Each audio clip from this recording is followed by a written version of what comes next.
Card Saturday. Once again, Chris Berman. Well, if you're not ready for some football now, I don't know when the heck you're ever going to be. Chris Berman along with Tom Jackson. What a marvelous first game. Can the second one be close to that? Arizona at Dallas. We're going to discuss Miami's win over Buffalo in a moment. But first, let's get out to Mike Patrick for late news from Big D. Michael?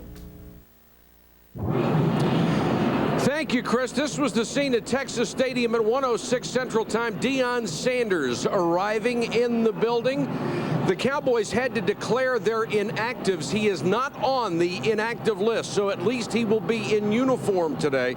Here's what he means to this ball club. The first part of the season with Deion Sanders, they allowed only 13.5 points a game. It goes up to 22.6 without him. The passing yards allowed goes way up. His punt return average, he's also a Pro Bowl punt returner at 14.5, and it drops dramatically when he is out of the lineup. Deion Sanders had not played or practiced since the middle of November when he was injured against the Cardinals. He had a severe turf toe on his left foot. He practiced Thursday for the first time since then. There were no ill effects on Friday. He is active for today's game, but whether he will play tonight is still a question mark for the Dallas Cowboys. We'll have an eye on that when we join you at 4 o'clock. Chris? All right, Michael and Tommy, certainly the Arizona Cardinals will have an eye on it. They have to. Well, in the second meeting between these two teams, Frank Sanders had 11 catches for 190 yards, most of it after Deion Sanders left the game. So, again, he's going to provide them in the area of defense, special teams, as well as a wide receiver. Although we probably won't see him as a wide receiver today. No, probably not. Yes. Congratulations to the Dolphins, 24-17 winners over the Bills. Buffalo fumbled 6 times all year. They fumbled 4 today. Miami's defense came, and obviously Jimmy's game plan, for the most part, worked. Well, they wanted to run the football, and so when you saw them run the ball, you're going to see a team that had to establish more than 25 carries. Today they had 34. Abdul-Jabbar had 27 of them. You just look at the carries right there today, 34 carries. So the key to this game, and a lot of things happened during the course of this game, but the key to this game was their ability to run the football. And a record-setting day for Eric Moulds of the Bills, but albeit no advancement for the valiant Buffalo Bills, who began 0-3 to get to the playoffs. So the Miami Dolphins, the dream continues. For Dan Marino, can he go the same path as his friend John Elway did last year as the home wild card game? Arizona, first playoff appearance since '82, looking for their first playoff win since '47. Can they go into Big D and win that game coming up? Sports brought to you by Sprint Business Flex, the only communications plan that adapts to your changing small business needs. Dallas trying to make it 3 for 3 against Arizona this year. Since the Super Bowl began, 12 times the team has won the first 2 meetings in the regular season and tried for a sweep. 7 times they got there, 5 times they didn't. Pretty much down the middle. That's why they play the games. Dallas at home against Arizona. We'll see you at halftime. Enjoy.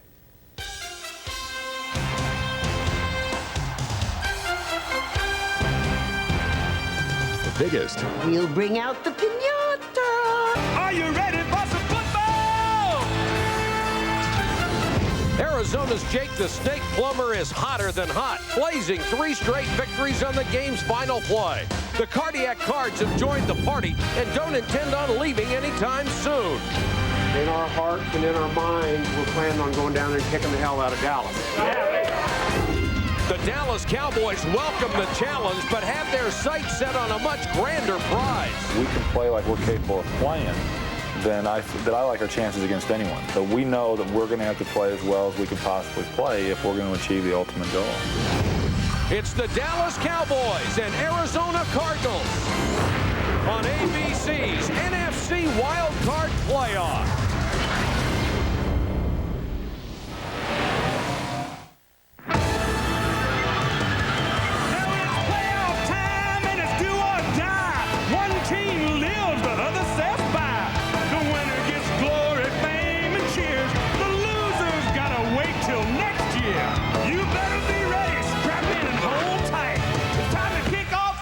Wild card fight. Hit it. Come on and hit it. Come on and get ready. Are you ready for some football? A postseason party. Yeah, this is it. I'm ready to get this big blast started. Let's get those helmets crashing. This place will zone. Texas Stadium in Irving, site of today's NFC wildcard game, as the Dallas Cowboys return to the playoffs after a one-year absence to take on the Arizona Cardinals, making their first postseason appearance in 16 years. Good evening, everybody. I'm Mike Patrick, along with Joe Theismann and Paul McGuire. It's great to have you with us. The Arizona Cardinals got into the postseason by winning an NFL record 7 games by 3 points or less, including the last 3 on the final play of the game. With Jake Plummer at quarterback, the Cardiac Cardinals are never out of it. Well, Mike, they really aren't. And Jake believes that he can pull a game out, and his teammates believe that he can get it done. It's going to be very important in this, though, that they match the Cowboys' intensity right from the beginning. They do not want to fall behind to the Dallas Cowboys in this game like they have in the previous 2 meetings this year. Now, the Cowboys swept the regular season series. In fact, they won 16 of the last 17 games in this series. And in addition to that dominance, they have a tremendous edge in playoff experience, especially with the big 3, Paul, with Aikman, Irvin, and Smith. Yeah, well, they had their woes in December but with Aikman, Irving, and Smith. Last week, it looked like they worked out their offensive problems. Now, Michael Irvin told us yesterday, he said, all we want the offense to do is to do their job. We will do ours and more. We will not allow this team to lose. The crowd anticipating the status of Deion Sanders. He is active, but will he start today? More on that next on ABC's NFC Wildcard Playoff. Sports welcomes you to the following presentation of the National Football League.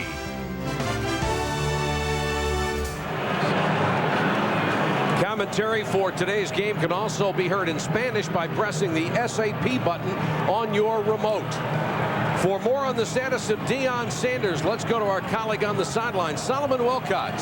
Thanks, Mike. You know, Deion Sanders hasn't played in 6 weeks since he sprained his big left toe back on November 15th. Now, he has not practiced, but he did practice for the first time this week, and he has been activated for today's game. As a matter of fact, we've just been told that he will play in today's game despite not coming out for warm-ups. In a dramatic fashion, he just jogged onto the field just moments ago. I talked to Dave Campbell, the defensive coordinator for the Cowboys, said that Deion Sanders wanted badly to play in today's game, but he is not expected to be at 100%. Mike? Solomon, you could count on him to make a dramatic entrance.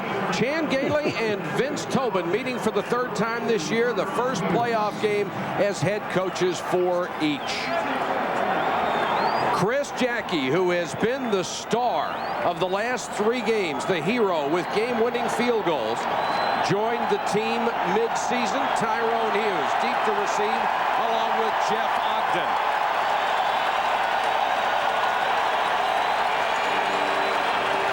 We are underway in Dallas.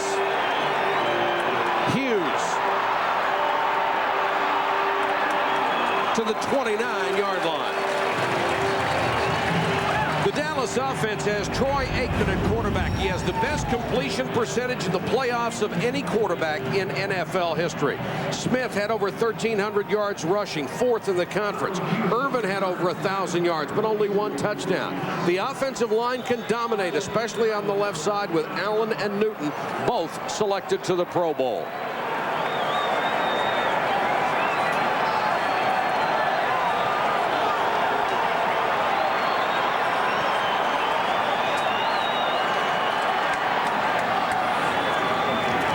Emmitt Smith to the 32.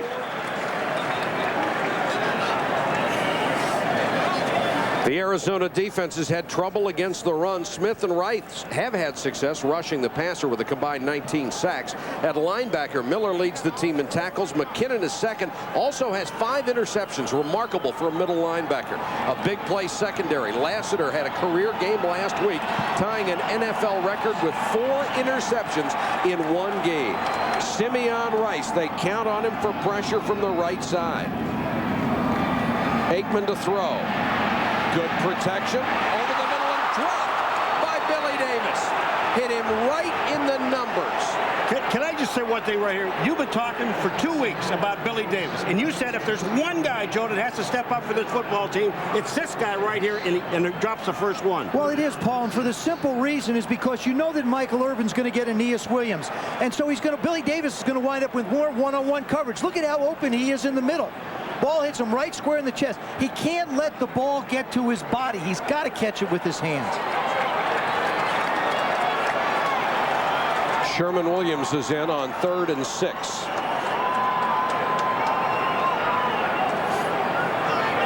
Good protection, short pass, and should be a first down. They will mark it at the 40, about a yard more than they needed, and Dallas will keep the chains moving. Aikman with a tremendous accuracy. All they've got to do is catch it. Well, Michael Irvin and Aeneas Williams is on him, and we talked to Aeneas yesterday. He's just smiling. He said, I want to cover the best. I'm going to cover this guy all over the field. This is great coverage by number 35, Aeneas Williams. He can't cover him any better other than knocking the ball down. Perfect throw, great catch. Great job of Irvin shielding off Aeneas Williams with his body. Aikman again, double pump, throws short. This one is complete. Now they rule it incomplete. Up at the 45-yard line as Irvin couldn't come up with that one. Mark Smith putting some pressure on. I think this is going to be one of the key matchups for this football game. How well will Aeneas Williams do against Michael Irvin? The last time these two teams played, Michael Irvin had a streak of 117 games catching balls ended by this Arizona Cardinal defense. There's Dave McGinnis, the defensive coordinator. He just doesn't want to leave his corners on an island too much.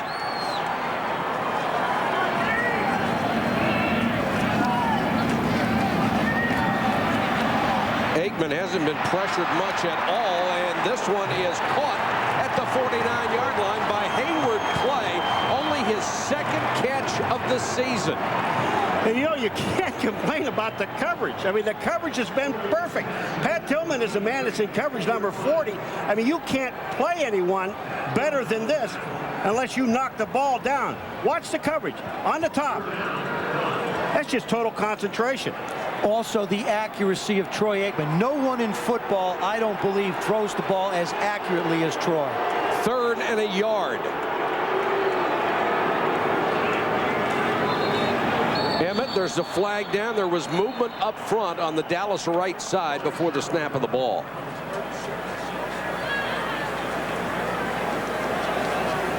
Ball start, 79 offense, 5-yard penalty, still 3rd down. Eric Williams, the right tackle. What happens when an offensive lineman wants to try and get outside? He anticipates the snap count a little bit. You're going to see number 79. Eric Williams knows he has to try and get outside and get on Jameer Miller, so he's trying to get a little bit of an edge. Couldn't quite make it. So instead of 3rd and 1, it's 3rd and 6 for Dallas. When you're that big and you blink your eyes, they see it.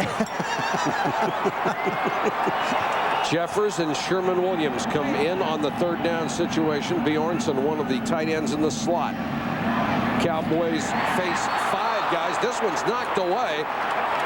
Jeffers got his hand on it and couldn't hold it.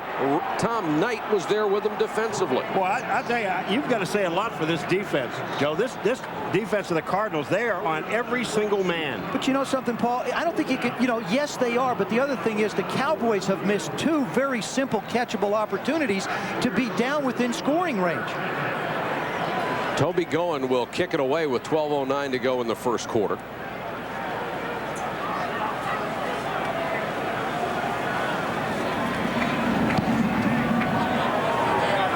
Metcalf hustling up to make the catch at the 15 and gets only a yard out of the return. A 40-yard punt, 1 on the return. Dexter Coakley with that great speed downfield to make the tackle. First quarter, no score, Big D. Dallas Cowboys needed an emotional lift. They just got it. Deion Sanders trots on the field for the first time in 6 weeks. The crowd went crazy. Mike, I think with Deion, he can't be what he's been in the past. If I'm the Arizona Cardinals, I don't stay away from him. I go right after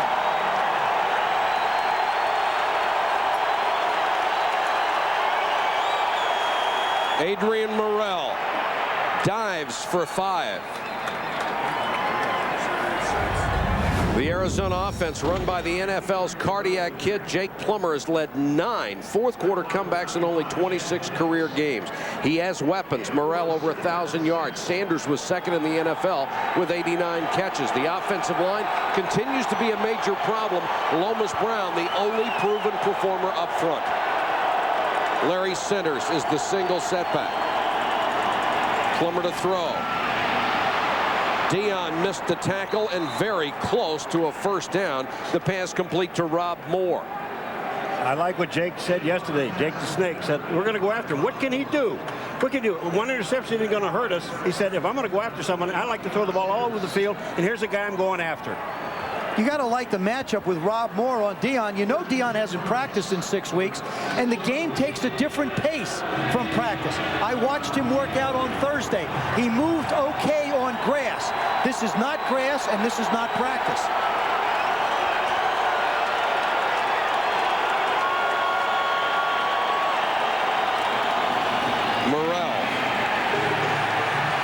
In the 2 regular season games, the Arizona Cardinals had a terrible time trying to run the ball against Dallas. Here's the Dallas defense, led their best up front, only 4 sacks, though. The rookie Myers starts for the injured Kavika Pittman. Linebackers with great speed. Godfrey, good against the run. Coakley with 4.4 speed.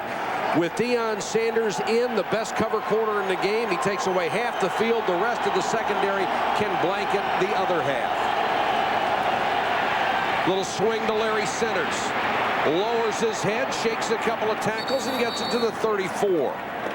You know what I like talking to Lomas Brown yesterday. He said about our hurry-up offense. He said, it looks like we don't know what we're doing. There's a whole bunch of guys standing around. That's all. And Jake decides if he puts his fingers together, then we're going in the huddle. He wants to talk to us.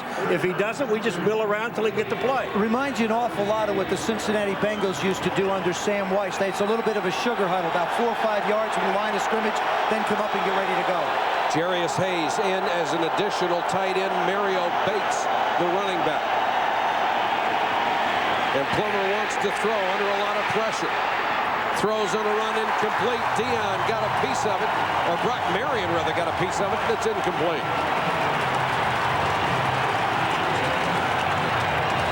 George Teague, check it.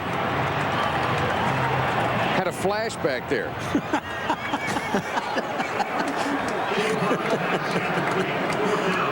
Tyrone Hughes will drop deep for the punt of Scott Player, who has averaged 41.7 this year.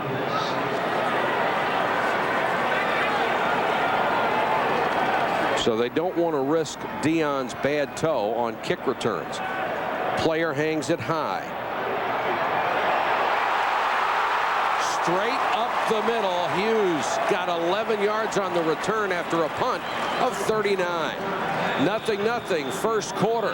The playoffs, the Cowboys and the Cardinals from Irving, Texas.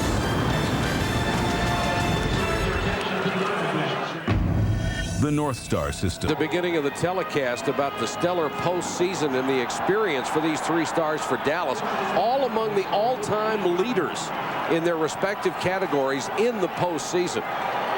These guys have carried Dallas since they came to the franchise. Emmett. Little stutter step, breaks it outside, lost his balance and goes down at the 44.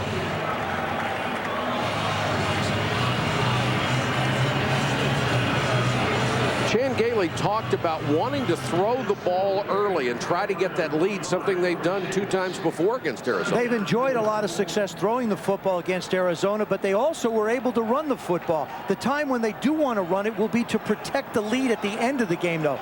That's when they've gotten a lot of their yards.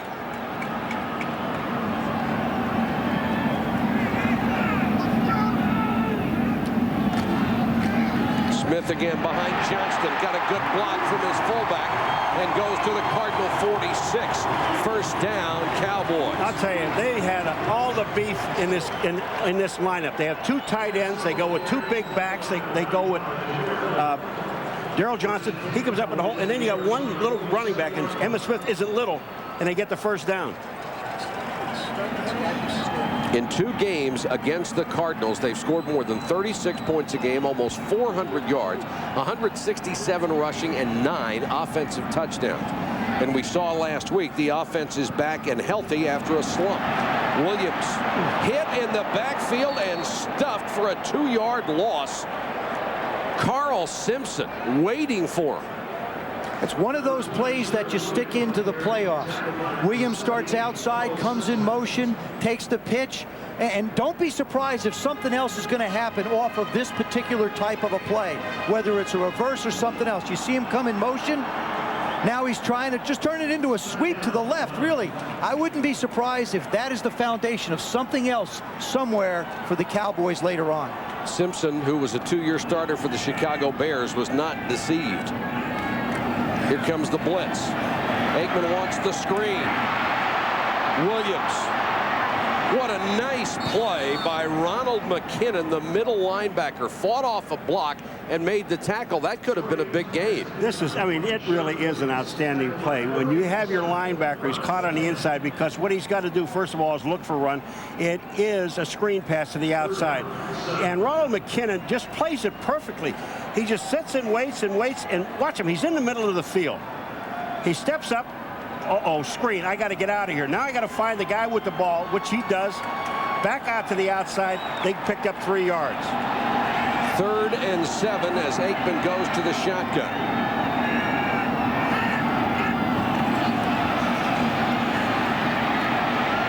Aikman with time, got it to Jeffers, 1st down.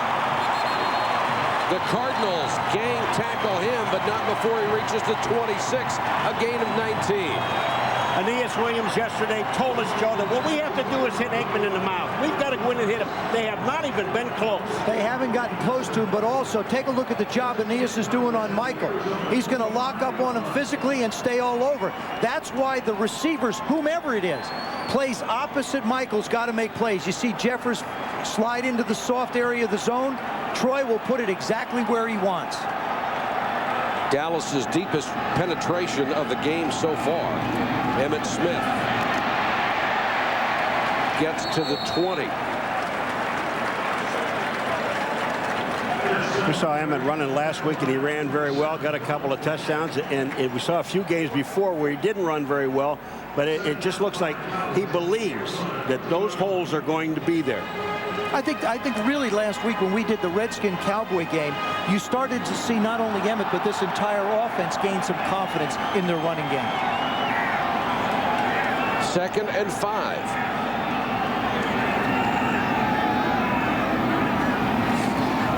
Emmitt behind Johnston. Hit at the line of scrimmage. This time falls forward for maybe a yard. Rashad Swinger, who is replacing Eric Swan at that defensive tackle spot, was on the stop. When we watched films of the last Arizona-Dallas game the other day, one thing I noticed is that they featured the tight end down in the red area a lot. It's a good mismatch because you've got linebackers who are tall in some instances, and we saw McKinnon like to bite up. Plus, you got Michael out there underneath, so the tight end would be a good place to go with the ball. Aikman so far has hit 4 out of 7. He's had 2 dropped. Only threw 1 that wasn't on the numbers.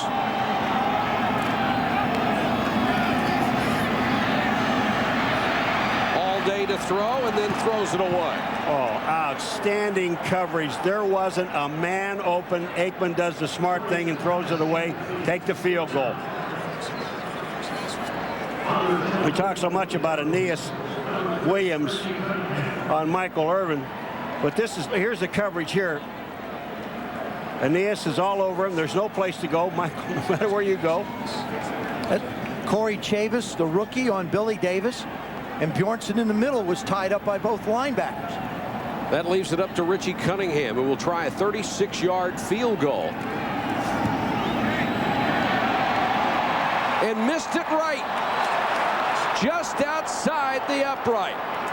Cunningham, who had missed only 6 of 35 all year, misfires from 36. Quarter of our NFC wildcard playoff game because Richie Cunningham missed a 36-yard field goal, an oddity for the Dallas Cowboys. In the regular season, they were the best in the NFL in the last 6 years, combining 3 kickers, and they have been superb in postseason as well. Cunningham struggled a week ago. Play action by Plummer. In trouble, throws on the run. What a catch! Frank Sanders, one hand, Holy cow, what a grab. I know the grab is great, but what Plummer did is unbelievable to get that ball that far down the field. You're right, Paul. He does a terrific job, but Frank Sanders has not practiced all week because of a banged-up knee. Now he gets up inside on Kevin Mathis, turns him around, and really is a second thought. Look at that stop. Put the hand up, let it hit it, come on. On first down, they go back to the run game. Nothing there as Larry Centers gets a rare carry. But I'll tell you what, Jake is the snake. I mean, when you watch what he does, now you watch it, Coakley's coming on his backside, he steps up. Now watch this, look at this throw. He's getting hit, and the ball goes 50 yards down the field. That's incredible. Wonderful play by the quarterback and the receiver. It's now 2nd and 8. Centers goes out as a wide receiver.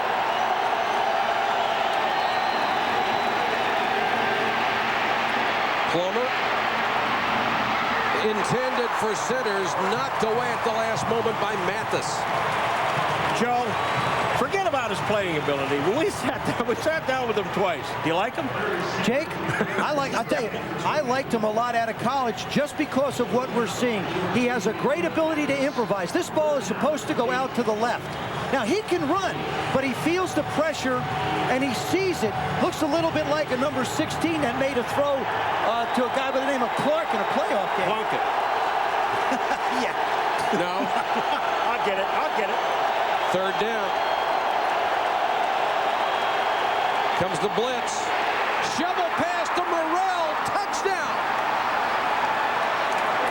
What a call against an all-out blitz. Mark Trestman, the offensive coordinator, when I had a chance to visit with him, said, we're going to go after him. We have to go after him. What a terrific play call in a situation when you anticipate the blitz. You get it. Here, everybody comes up the middle. Jake takes the shot. There isn't anybody left to tackle him. And one of the great things about that play is when you see all those people coming, your natural reaction is to get rid of the ball. He held it as long as he could to make it perfect. As a quarterback, you'd say it's veteran patience, but with a guy like Jake, it seems like he's made plays like that all his life. Chris Jackie for the point after. This crowd is stunned. The Arizona Cardinals, in a very rare playoff appearance, have taken the lead over the Cowboys. The Cardinals leading the Cowboys 7-0. First quarter, the 59-yard pass to Sanders, which was the big play in the drive, the longest offensive play for the Cardinals this season. Tyrone Hughes and Jeff Ogden are deep. Hughes from the 8. Struck down at the 27.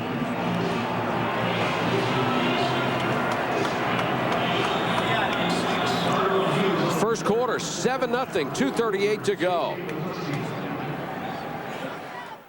Cardinals have shocked the Cowboys early, 7-0 with 2:38 to go first quarter. And in the playoffs, their first winning season since '84, their first playoff since '82, an NFL record 7 games won by 3 points or less. They have not won here in Dallas in 10 years. Emmitt Smith hit immediately by Jameer Miller and dragged down. ABC's NFC Wildcard Playoff game is being brought to you by Miller Lite, an official sponsor of the NFL and the Super Bowl. The Home Depot, America's home improvement coach. Cadillac and your local Cadillac dealers. And Coca-Cola Classic. Always the real thing, always Coca-Cola.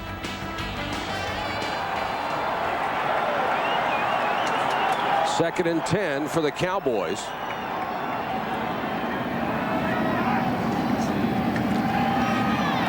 Aikman with time again, throws underneath, complete to Billy Davis, and he takes it up to the 30-yard line where Corey Chavis brings him down. You know, it's going to be a long day for anyone that plays across from Larry Allen, number 73, the all-pro guard. Now, Simeon Rice is the guy there trying to get upfield and trying to get to the quarterback. And with Larry Allen, it's almost an impossibility. Watch number 73 on 97, Simeon Rice. Push him out, gets his hands on. How strong his arms are. Now his feet back inside, no place to go. Pro Bowl starter in 2 different positions, guard and tackle. 4 wide receivers set for the Cowboys. Here comes the blitz. Aikman still has time. Throws underneath. That will be right at the sticks. I believe it's going to be short. I don't think he got up the field enough to get the first down. He's probably short by a half a yard. Patrick Jeffers made the catch and then was drilled and driven back. Let's see what kind of a mark he got. And if Joe is guessing he's short, we can just call it a first down and get on with it. If the ball, new year. It's a new year. If the ball's over the 37, he gets it. But I think Joe may.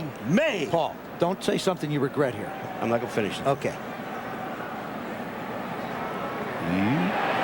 It's a new year, but it's the same Joe. Oh, boy. The man is 0 for his career. At least you're consistent. I was trying to bail you. I was trying to get you out. I didn't want you out there on the limb with me. I know. I was going the other way. Stop. I was really good. Yeah, I said if it gets to the 37-yard line, I got it. And it is at the 37, a first down. The Cowboys can't continue to just throw short pass. Sooner or later, they're a big play offense. They've got to try and go down the field with the ball. Aikman, who's had wonderful protection. Too high in the flat for Emmitt Smith. Tonight at 8 Eastern, 5 Pacific, ABC, home of the Bowl Championship Series, presents the FedEx Orange Bowl. Florida battles Big East champion Syracuse, led by quarterback Donovan McNabb. The Gators and the Orangemen return to the Orange Bowl for the first time in over 30 years. You know, you just said that ball was a little high. Well, Simeon Rice was there, and Emmitt was so happy that was high.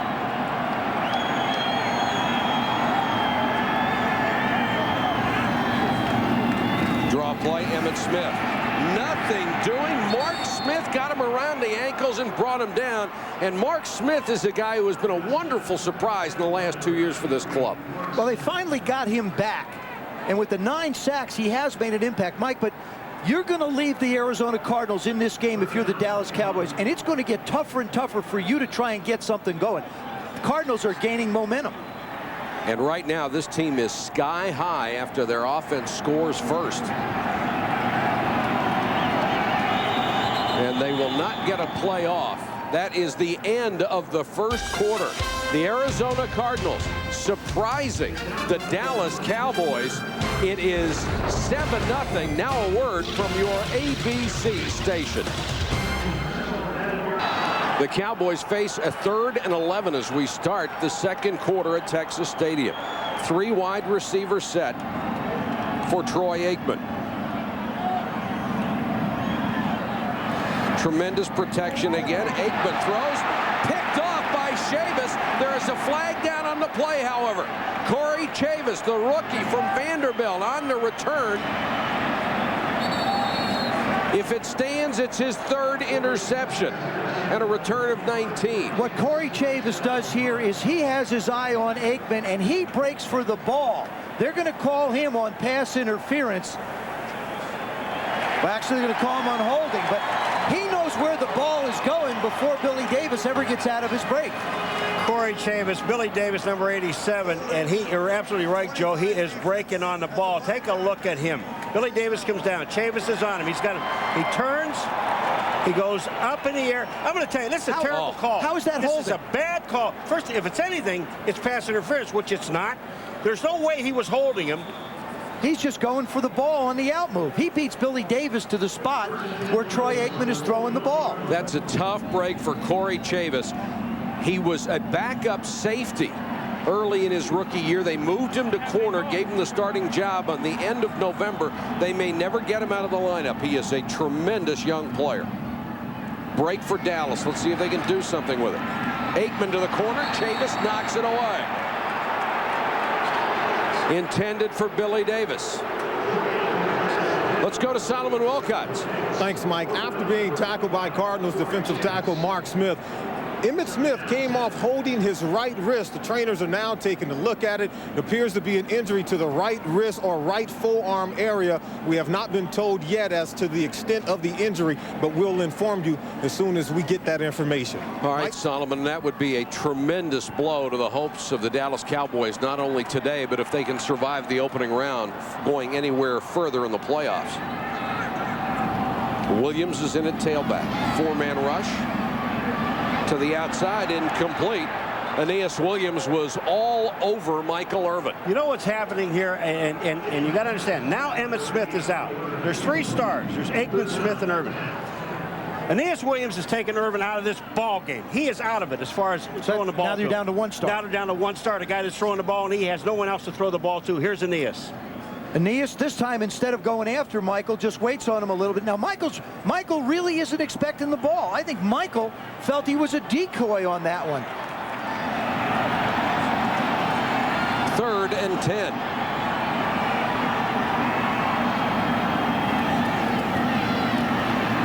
Aikman steps up in the pocket, rifles it, nearly intercepted.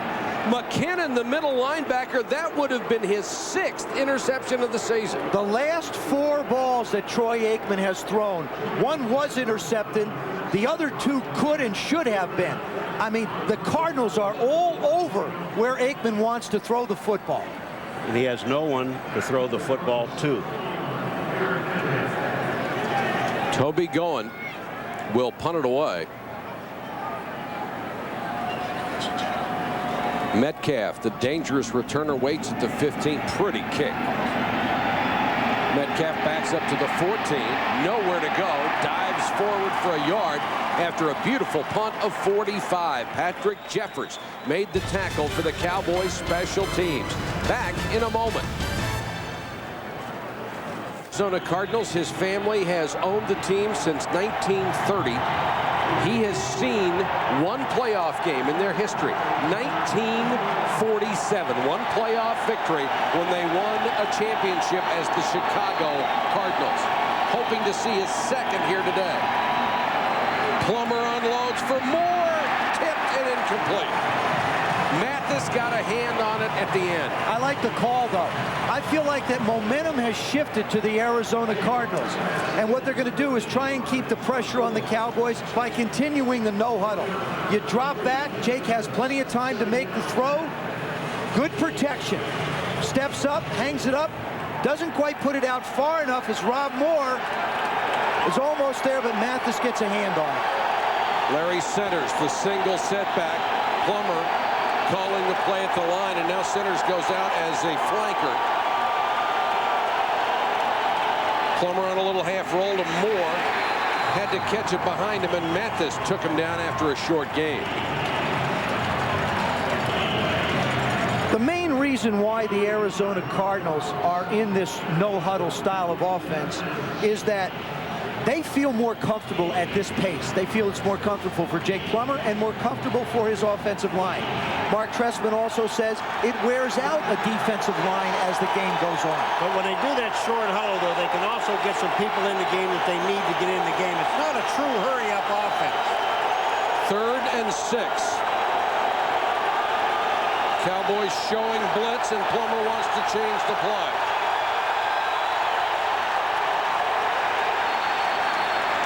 And they will wave this play off. They didn't beat the clock.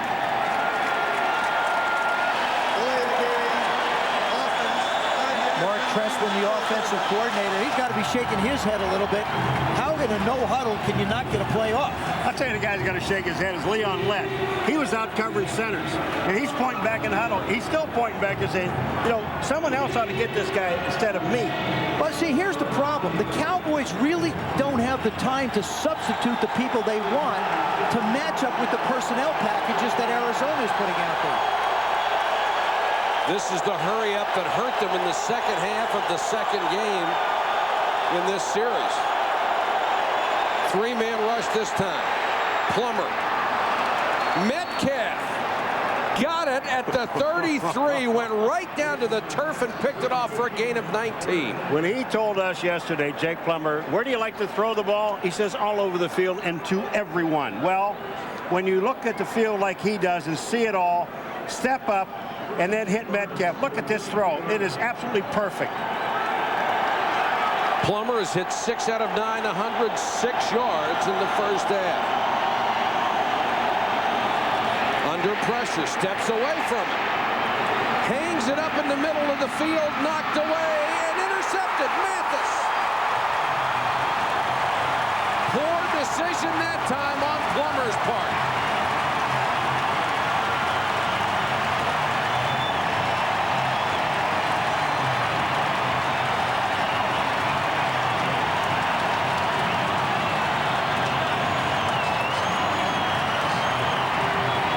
It's a jump ball, and Mathis wins it for his 3rd pick of the season. A big break for Dallas. They're still down 7-0.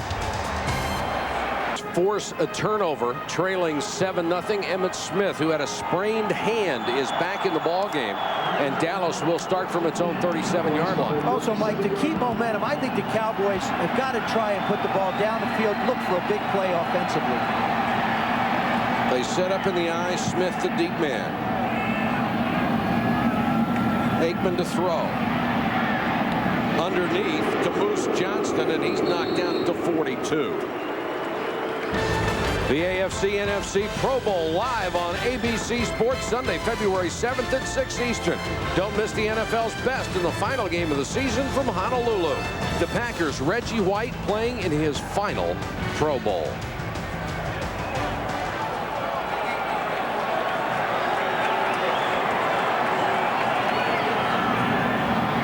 Second and 5 for Dallas, their own 42. Emmett. First down and more to midfield.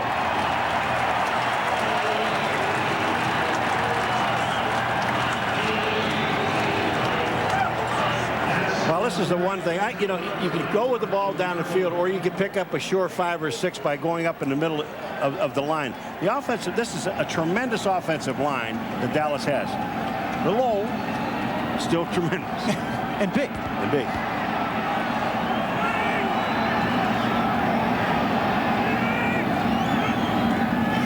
Emmett again.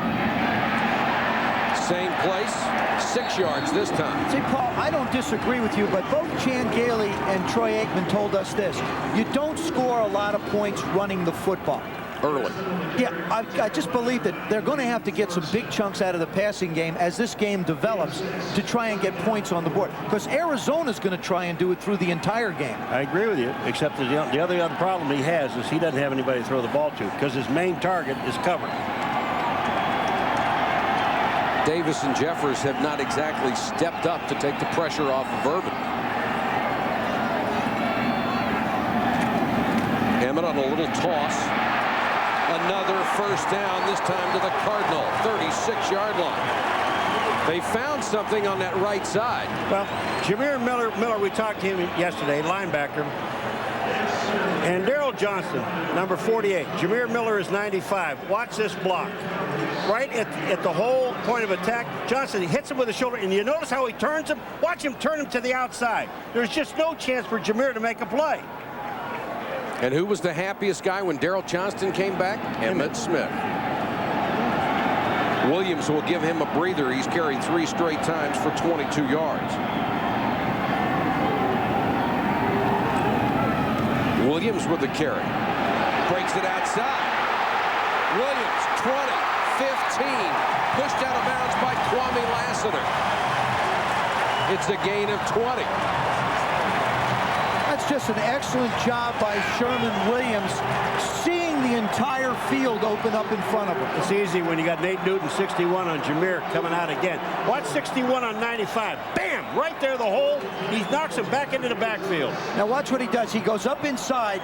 Williams shows nice patience, gets everybody pulling inside, and then has the speed to turn the corner.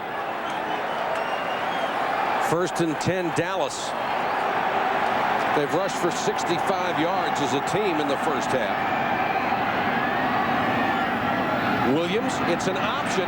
He had Emmitt Smith on the outside. Oh, Jameer Miller just makes a sensational play, though. He stays with the ball carrier. Remember I said before that Sherman Williams coming in motion is going to get the ball again and something's going to come off of it. The reason why they ran the reverse the first time was to see what Arizona wanted to do defensively. This time now, you feel like you got an option. Watch this. It's going to be coming right at you. Darrell Johnston is the lead blocker. He fakes the pitch, turns it up inside. Jameer does a nice job of putting him down. 2nd and 7 for Dallas. Emmitt on the toss. Cardinals get a little penetration this time. Lassiter comes up and makes the hit, but look at the power of Emmitt Smith as he drives inside the 10 to the 9. Michael, look at the patience of Emmitt Smith. Emmitt Smith just waits. He knows he's got time. He's got Darrell Johnston out in front of him. He's got blockers in front of him. So all he has to do is be patient. That's experience. This drive comes off the turnover when Plummer threw an ill-advised floater deep over the middle. They've run the ball 6 straight times on this drive. Now make it 7. Emmitt actually tripped over his own man. He'll pick up a couple. To the 7, he'll be less than a yard shy of a first down. Say he's short, Joe. You're right. No. No, go ahead. I have no more limbs left on my trees. I've cut them all off. He only gets to guess on the first one in a game anyway.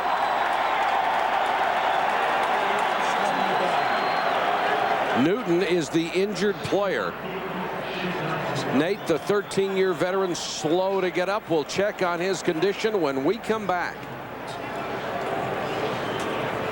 Think Cardinals, first big decision for each coach. Chan Gailey's going to go for it, Joe. Mike, I think here play action would be an ideal situation. He's run the ball 7 consecutive times. You got your 3 tight ends in there. Arizona's got to figure, we got to get up and try and stop the run.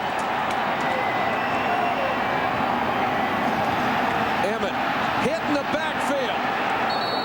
What a job by the Cardinal defense. Mark Maddox, the former Buffalo Bill, got tremendous penetration. 8 straight times they ran the ball. Well, that's why I felt like play action might have worked at that time. You know they're going to be firing the gaps.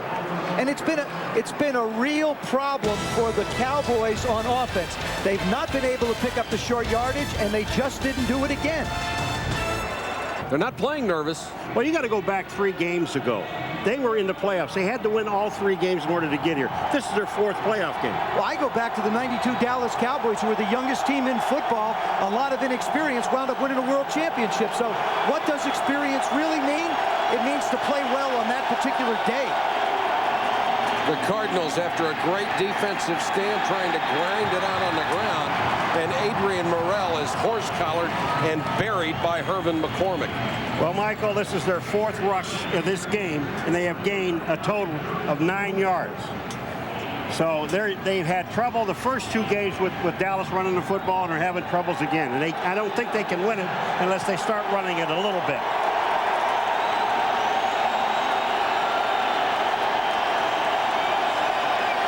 Morrell again stumbled and dives forward to the 9. As we said, the Cardinals, none of them who were in an Arizona uniform have playoff experience, but 10 players from other teams have played in a combined 47 games. The Cowboys have a combined 238 playoff games together in the form of 26 players. 3rd and 9, Arizona deep in its own end. Draw play to centers. And he's brought down at the 14. Solid tackle by Omar Stoutmire. That's just a tough play to run for the Arizona Cardinals because Stoutmire is the assigned spy to Jake Plummer. So he's not going to leave the middle of that defensive formation. Deion Sanders is back for the punt. Don't you dare kick that ball to him. Kick it out of bounds at about the 40.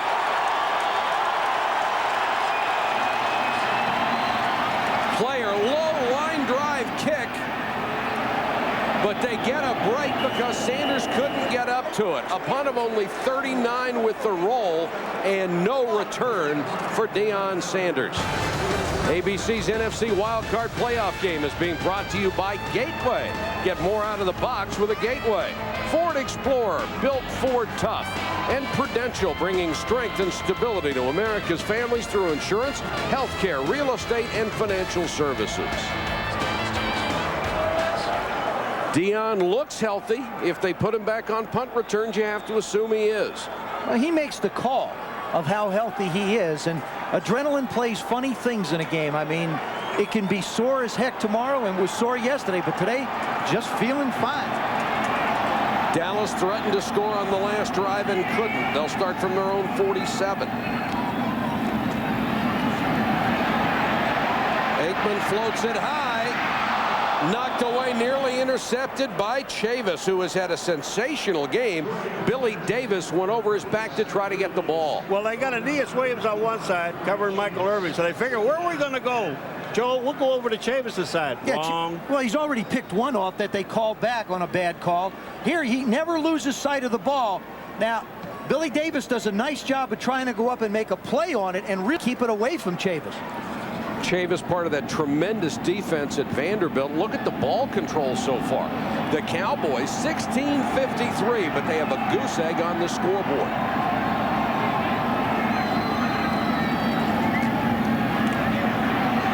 Aikman can't find anywhere to go, and Aeneas Williams with the pick. This Cardinals secondary has been sensational. Well, this time here, Aeneas knows he has help deep on Michael Irvin, the outside. So he just plays the ball from Troy Aikman. The big thing about Aeneas Williams, talking to him yesterday, he says, I can't necessarily be concerned about Michael. I have to play the ball. He gives Michael a different look. This time he jams him. But now he knows he's got backup help, so he trails underneath, looks back to make the play on the ball. He's got Latimer back there for the deep zone. Aeneas Williams has been in a Pro Bowl 5 straight times. 39 interceptions in the 90s, better than anybody in football. Plummer wants to throw on first down and throws complete to midfield. Got it to Rob Moore. The one thing that the Arizona Cardinals, every person we talked to, they said, if we can stay close at the half, then we really have a chance of beating this team because we are a much better second half team. How about ahead? Yeah, I mean, that's going to help. They didn't think of that. No, they really didn't. They wanted to be close.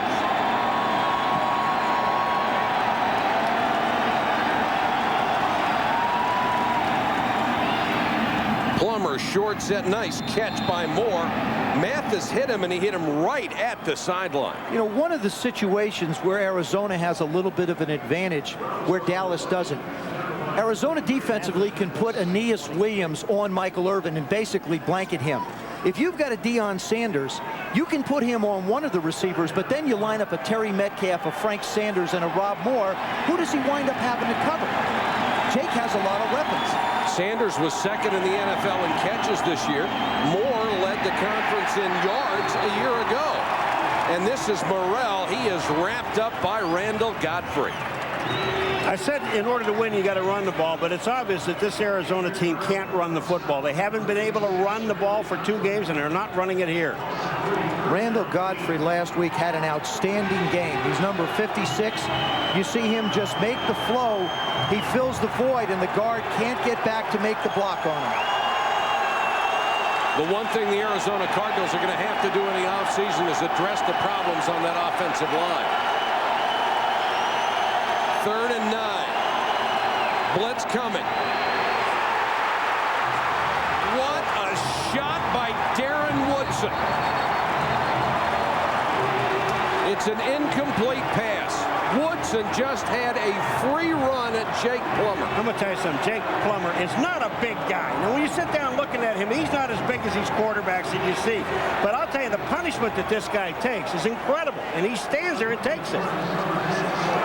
Watch him go back. Here comes Woodson. A free runner off the side. Jake doesn't see him because he comes late, thinking he can get rid of the ball. He's going to have to go back and check to see all the body parts are still there. They nearly got to that one. There is a flag down as they ran into the punter, Scott Player. Hayward Clay was the man who was putting pressure on. Michael, this is a question now, either running into the kicker or roughing the kicker. If they get the penalty, if it's running in, it's only a 5. If it's a big guy, it's a first down. You got it. Because it was 4th and 9. They knocked him down.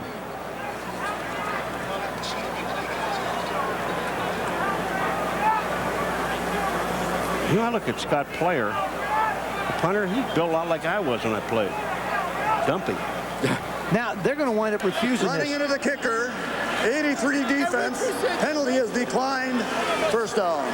That will leave the ball for Dallas at its own 11-yard line, as they say it was running into the kicker and not roughing him. Let's take a look. Well, the kicker goes down. This is Scott Player, number 10. Has he just run into him? Yeah. I mean, there was no intent. And nice job of acting. But the smart thing to do is take the ball down there on the 11-yard line. Give it to him there. 3:21 to go in the half, and I have to admit, I thought this was going to be a shootout. And it's 7-0 Arizona. And the reason why it's not is because Arizona's defense has stepped up and kept it that way. Worst starting position for Dallas in the game.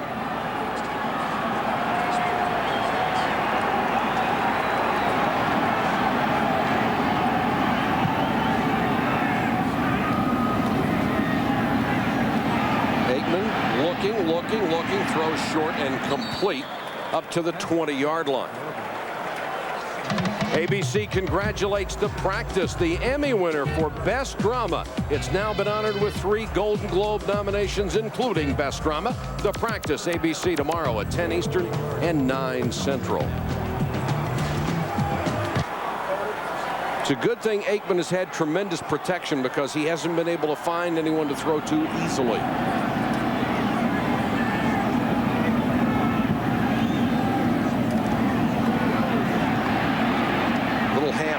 Throws underneath, complete to Davis up to the 22. That should be a first down. Patrick Sapp, the former Clemson quarterback turned linebacker, made the stop. Dallas is losing by 7 points. We're coming up to the 2-minute warning, and they're just walking around like they've got all day. And against this defense, the way Arizona's playing, they don't have. 2:11 and counting in the first half. Aikman with the out this time. Complete up to the 38-yard line to Patrick Jeffers. A gain of 15, and for one of the few times since early in the game, Aikman able to throw on time and get a big play. 2-minute warning. Back in a moment. Toyota halftime report. We'll go back to our New York studios and join Chris Berman. He will have highlights of the Bills and the Dolphins. Congratulations to Miami, and Tom Jackson will be there with his analysis of the wild card picture. Sherman Williams is in for the Cowboys. 1st and 10 at their own 37, down 7-0.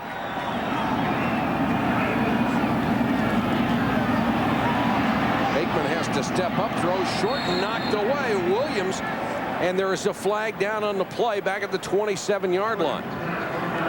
Aeneas Williams is all over Michael Irvin. He can't breathe.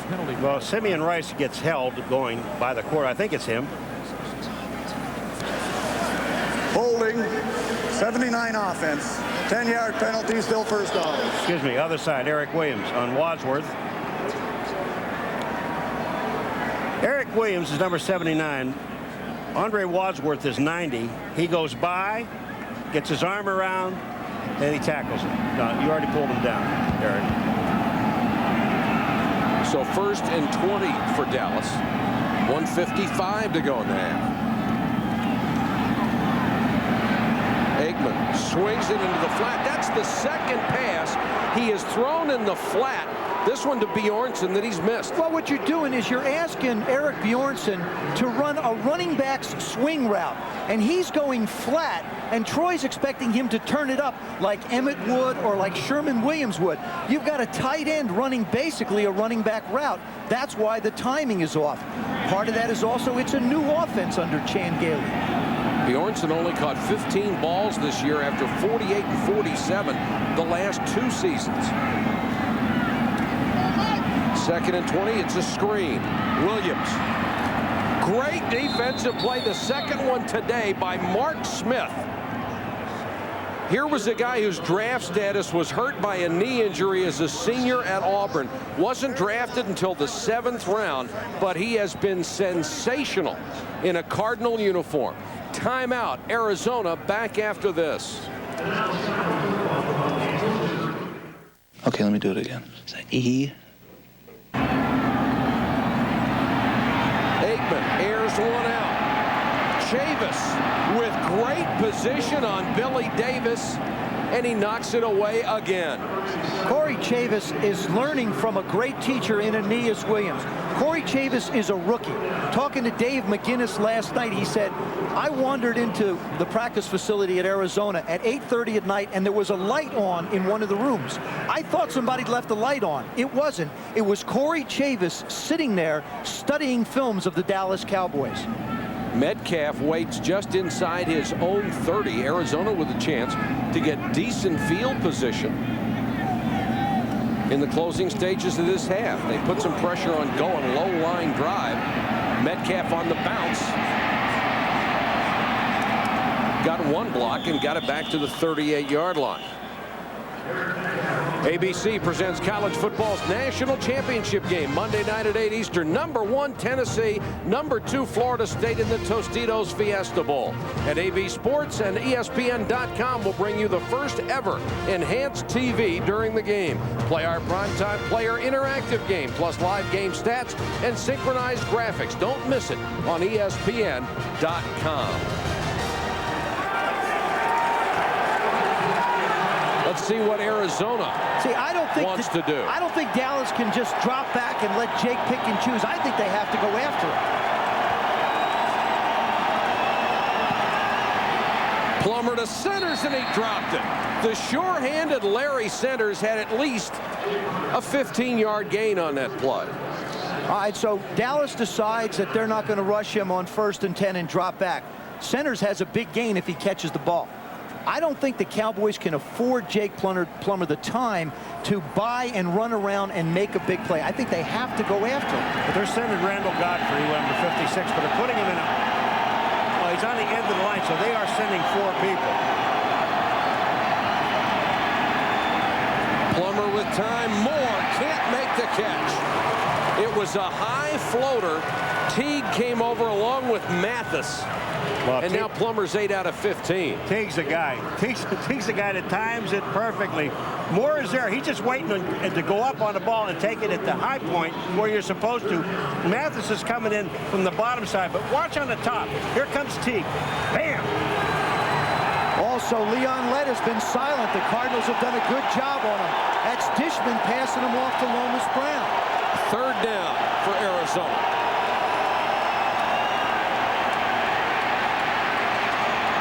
Plummer throws on the run. Moore, 1st down at the Dallas 47-yard line. And a timeout for Arizona with 1:01 to go. That's exactly what I'm talking about.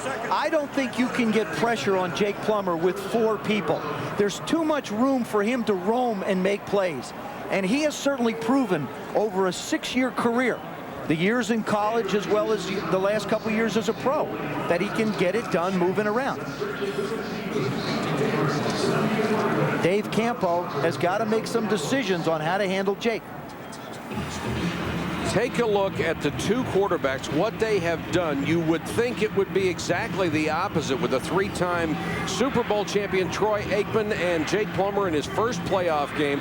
But Plummer has outthrown him by 50 yards and has the only touchdown pass of the game. If you're going to rush 4 on Jake Plummer, the 2 outside guys must stay outside.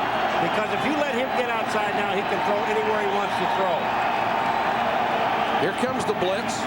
They pick it up, and Plummer hits Metcalf. Metcalf into field goal range down to the 23. The ball came loose, but after he was down, it's a gain of 20. They got plenty of time. For the Arizona Cardinals, this game is now at the pace that they like to play. This is how Jake would like to play the entire game.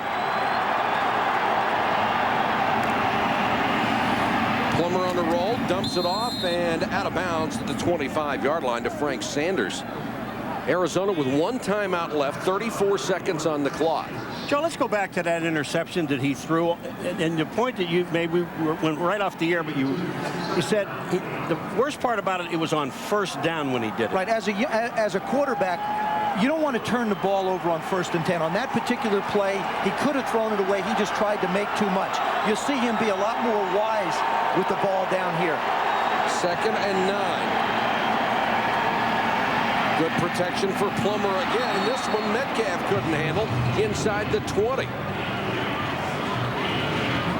This does not represent pressure for Chris Jackie. Pressure is with 2 seconds to go, and he kicks the game-winning field goal. That's 3 weeks in a row is what he's done, all on the final play of the game. This would just be a first-half field goal. But he's just been with the team, what, 5 weeks, Mike? 4 weeks? 4 weeks. 4 weeks. And 3 game winners. Jameer Miller says, this guy scares the hell out of me. He makes all the hard ones and misses all the easy ones.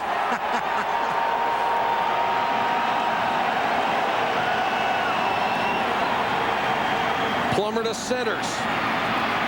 Trying to get to the sticks, and he's short by a yard. Run out of bounds by Charlie Williams. You know, this actually, because they have 1 timeout, this is really a mistake by centers. He doesn't know where the first down marker is. He's got to get the first down to give him a chance to get a touchdown. They'll take the 3, I grant you.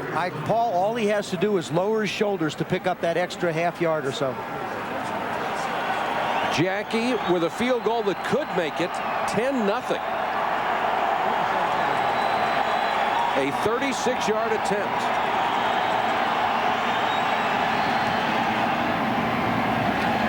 And he got it.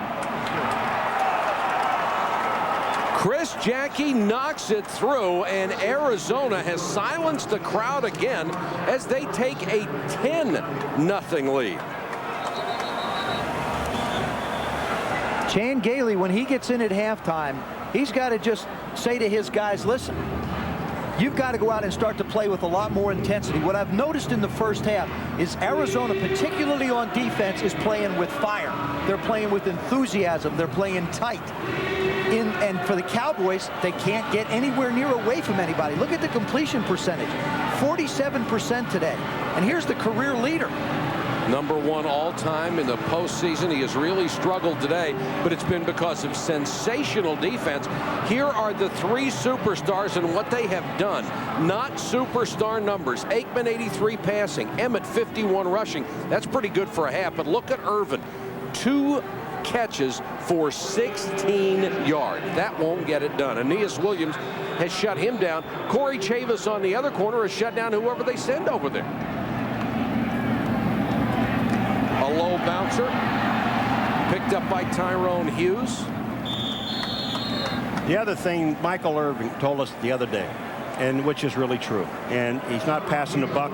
I mean, the guy caught 74 passes this year, only 1 touchdown. But that's part of this game. But he said everyone else has to step up. And what he really said was everyone on the offense must just do their job. And what's happening is the other people are not doing their job. You have to remember, this offense has struggled drastically over the last month of the season. Until last week. Well, yeah, against not a very good football team, the Washington Redskins. They struggle themselves. Let's see what Dallas does with 15 seconds left on the clock and all of its timeouts. Aikman steps up and throws incomplete. There was contact, and there is a flag. That penalty is going to be called on J.J. McCleskey, who got there early. And that's a good call. You're going to see McCleskey come up as he tries to swat the ball. Pass interference, 44 defense, first down. Watch McCleskey as he comes up to try and make a play on the ball. There's Michael in the slot.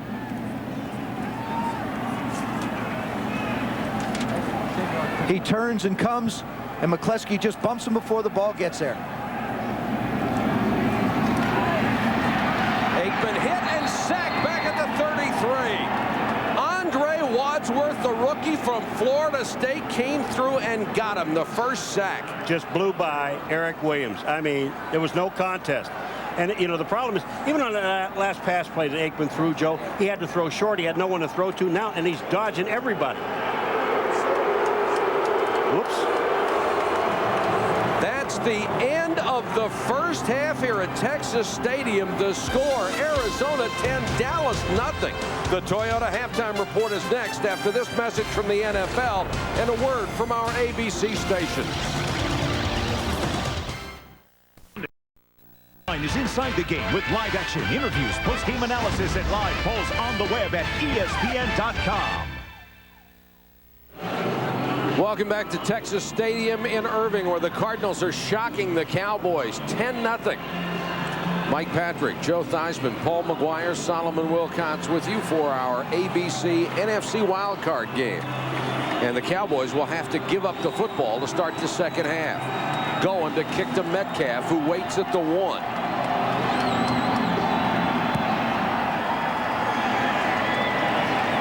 Drives Metcalf 5 yards deep in the end zone. He'll take a knee, and Arizona will start from its own 20-yard line. First half numbers for you. The Cowboys actually had 40 plays to 27, and look at the rushing disparity, 73 to 11, but 165 passing yards for Arizona. Aikman threw for only 75 in the first half. That's because everybody's covered. Cowboy fans come to their feet, trying to encourage the defense. Plummer on first down to Gedney, the tight end. He'll pick up 3. Let's go to Solomon Wilcots. Thanks, Mike. I talked to Vince Tobin at halftime. He said that since his team is used to playing from behind in the second half, that he will not sit on the ball and protect this lead. He will continue to try to attack the Cowboys defense. He expects them to try to blitz Jake Plummer. He says that will be a grand opportunity to hit some big plays here in the second half. Mike? And Solomon, that sounds like a great plan for Tobin. You really can't sit on it. Adrian Morrell with his first chance to run today. Morrell, midfield in a foot race.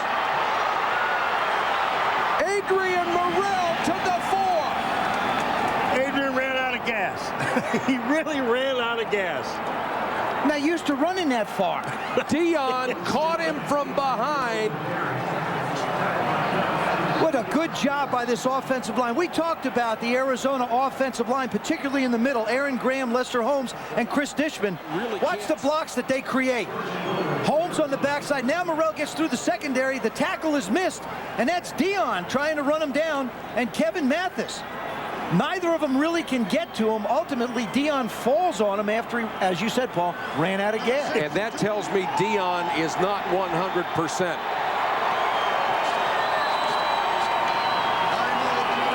First and goal, Arizona. They have to take a timeout. For Adrian Morrell, the 6-year veteran out of West Virginia, the longest run of the season. Well, you got a couple of missed tackles. That's the first thing that happens. But the hole in the middle was right there. Adrian Morrell, just watch him. He'll cut it back up the middle.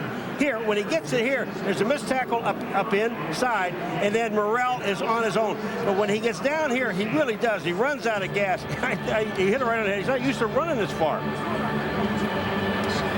Let's go to Solomon Wilcots. Solomon, what do you have? Yeah, Mike, at halftime, Deion Sanders came over to me and he says, man, we're playing like we have tomorrow. And he said to me, he says, you know what, in the playoffs, there is no tomorrow.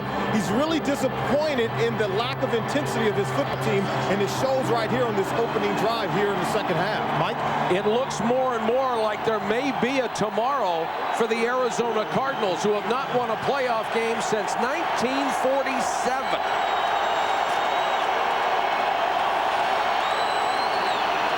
Plummer on a roll, centers wide open, touchdown. Flag is down. Offside on the defense, that's a touchdown. Offside on the defense, the penalty is declined, touchdown.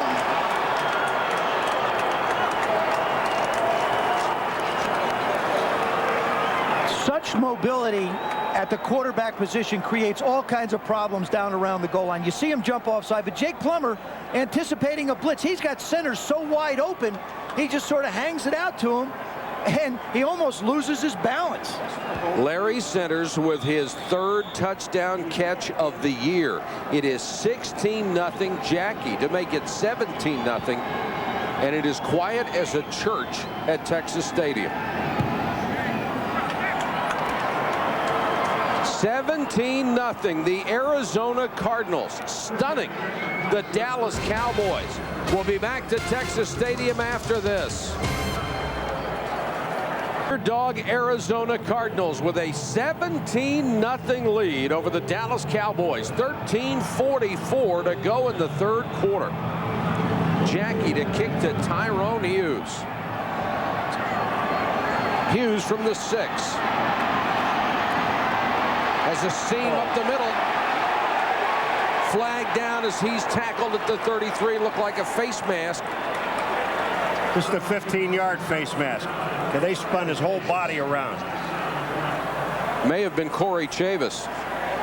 I think it was J.J. McCluskey. J.J. number 44, McCluskey was also there.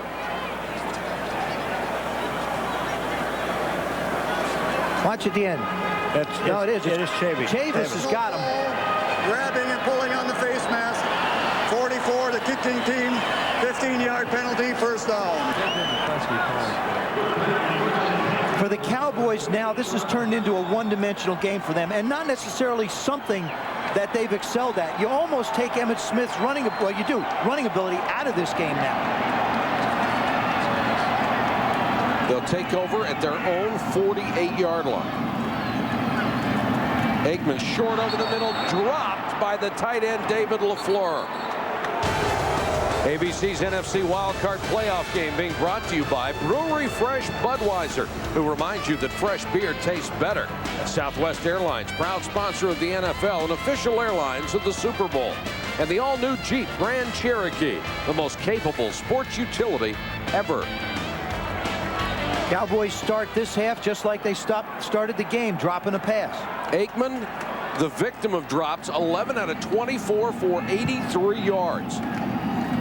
Emmitt Smith trying to get outside, turns the corner and has a first down at the Arizona 41. There's another marker down, and Arizona indicating it's against Dallas. Holding.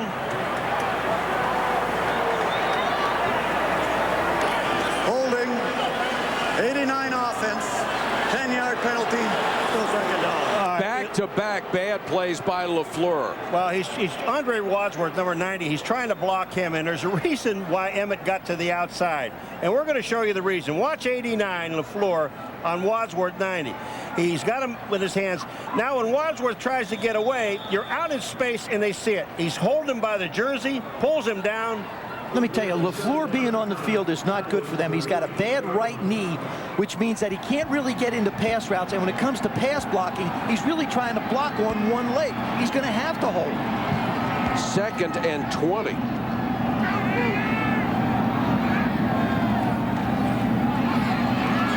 Aikman in a lot of trouble and just throws it away. Let's go to Solomon Wilcots. Yeah, Mike, at halftime, I talked to Chan Gailey. He says that his offense is going to have to begin to get some production out of some of the other receivers other than Michael Irvin. He was not pleased that they had so many drop balls in the first half. Feels like they need to sustain more big plays and put a drive together to really win this football game. Now they need the production out of some of their other receivers. Solomon, it's not happening so far. They're 3rd and 20 here, and Aikman just got splattered. Well, I'll tell you, it's got to scare you to death when you run a play action fake, Joe, and by the time you turn around, you got 3 red shirts in your face. 3rd and long.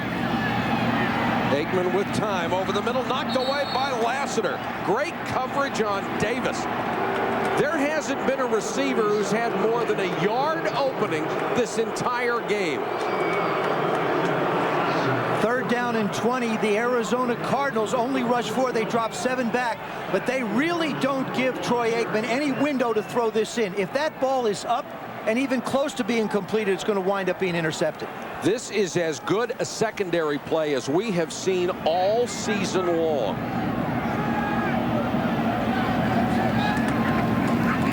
Going to punt to Metcalf. Can't get there, and it takes a Dallas bounce and goes out of bounds inside the 15-yard line. They'll mark it at the 12. A punt of 50 with the bounce from Toby Goen. 17-0 Arizona in Dallas. It's 17-0 Arizona. What about Jake Plummer, Joe? Well, there's Jake Plummer's passing chart. We talked about him staying away from Deion. That's the side of the field that Deion occupies, and this is where he's had a lot of success. I don't think they're conscientiously staying away from Deion. He's just had an opportunity to go other places. The Cowboys need a turnover and need it badly. Mario Bates in at running back to give Morrell a breather. He gets it out near the 15-yard line. Jerry Jones has made an early appearance on the Dallas sideline, hoping to fire somebody up. Well, they better fire somebody up on the offense, because since they missed the 4th and 1, they've had 21 yards total in 4 drives. What a huge play that was. Great stand by the Arizona defense. They have made the difference today. Plummer. Gedney. Flag is down. Gedney gets to the 19-yard line, a couple of yards shy of a first down. Cardinals indicating again it's against Dallas. We have a penalty flag. Tackle by Dexter Copeland. That will be an automatic first down for Arizona. You know, this was a great play by Gedney, because what Gedney does is he's blocking. He's not even in the pattern. And when he sees Jake going out. Holding, 94 defense. 5-yard penalty, first down. It's Michael Myers, but Gedney is blocking, and when he sees Jake Plummer sprinting to the outside, he just lets his man go and gets into the pattern. It's just a great play. Here it is right there. You see it. He's being held right there. Now he gets out, opens himself up. Nice catch. Plummer wants a screen, then throws too hard for centers. Dallas had that defense very, very well. I think the thing for Jake Plummer is Mark Trestman, as the coordinator, doesn't want to take away his ability to improvise, but yet he's got to just tell him to be smart. You know, I don't mind you gambling. I don't mind you being who you are. Just don't think you can make every play, and you don't have to. Trestman had been the offensive coordinator in San Francisco for a couple of years. Said that was not an easy situation because out there everybody was the offensive coordinator. Plummer short set, throws behind Moore up at the 29.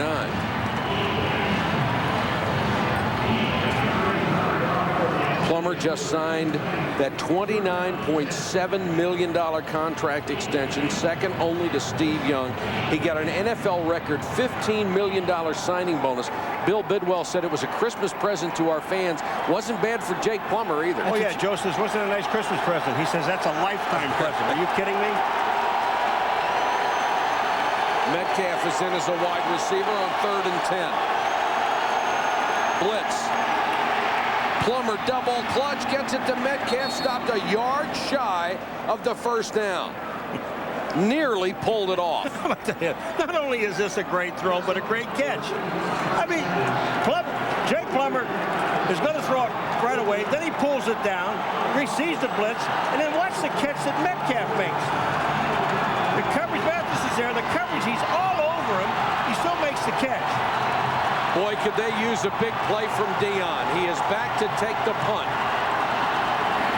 Scott Player hangs it high. Deion, late fair catch signal, makes it at the 31. A 40-yard punt, no chance of a return. Deion upset. So are the rest of his teammates. They're down 17-zip. Of ice cream after a victory. A comeback gets 2 scoops. Last week when they got to playoffs, he had 3. If they win this one, you better get to the frozen food section of your supermarket before he does.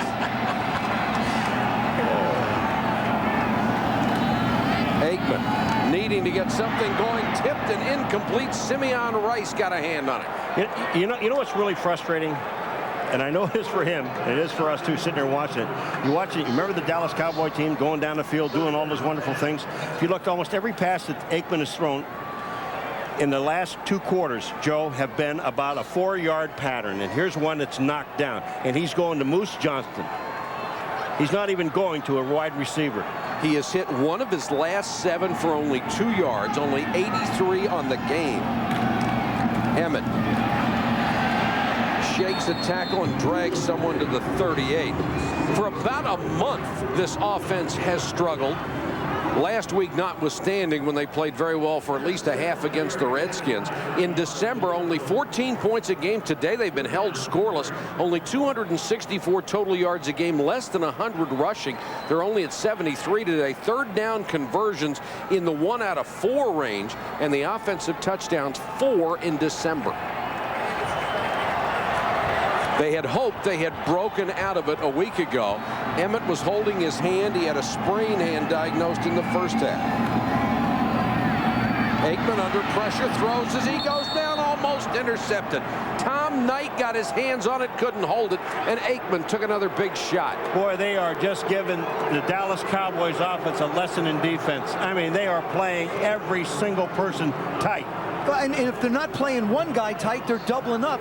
Now that defensive line, which is built for speed with Simeon Rice and Andre Wadsworth, can put pressure on him. There's Jeffries. He can't get away from Knight. Knight just hangs in his back pocket. He's playing with a broken wrist, or probably would have been able to pick that off. They need some speed on the outside to take the double teams away from Irvin. And right now they don't have it. Going to punt to Metcalf, a high floater. Metcalf fair catch at the 19. There's a marker down back at the line of scrimmage, a 42-yard punt. Going to be an ineligible man downfield.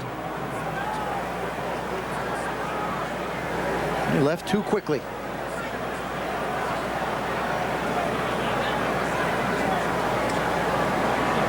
Joe Avezzano. Special teams haven't come up with any big plays today. Ineligible member of the kicking team, number 54 downfield. The penalty is declined. First down. That was Darren Hambrick. Arizona will take it where it is at its own 20-yard line, up 17-0. A shutout at the Cowboys, 17-0 with 10:04 to go. We told you about Jake Plummer's new contract. He has given them stability at quarterback, the first to lead the team in starts for 2 straight years in over a decade when Neil Lomax did it. He should be there a long time. Morrell back in at tailback. Tripped up, gains maybe a yard. Here's what Aeneas Williams said about Jake Plummer and what he has meant to this ball club. One of the best things that's happened to our organization is bringing in Jake, because Jake, I observed him, I had the pleasure of looking at him in college.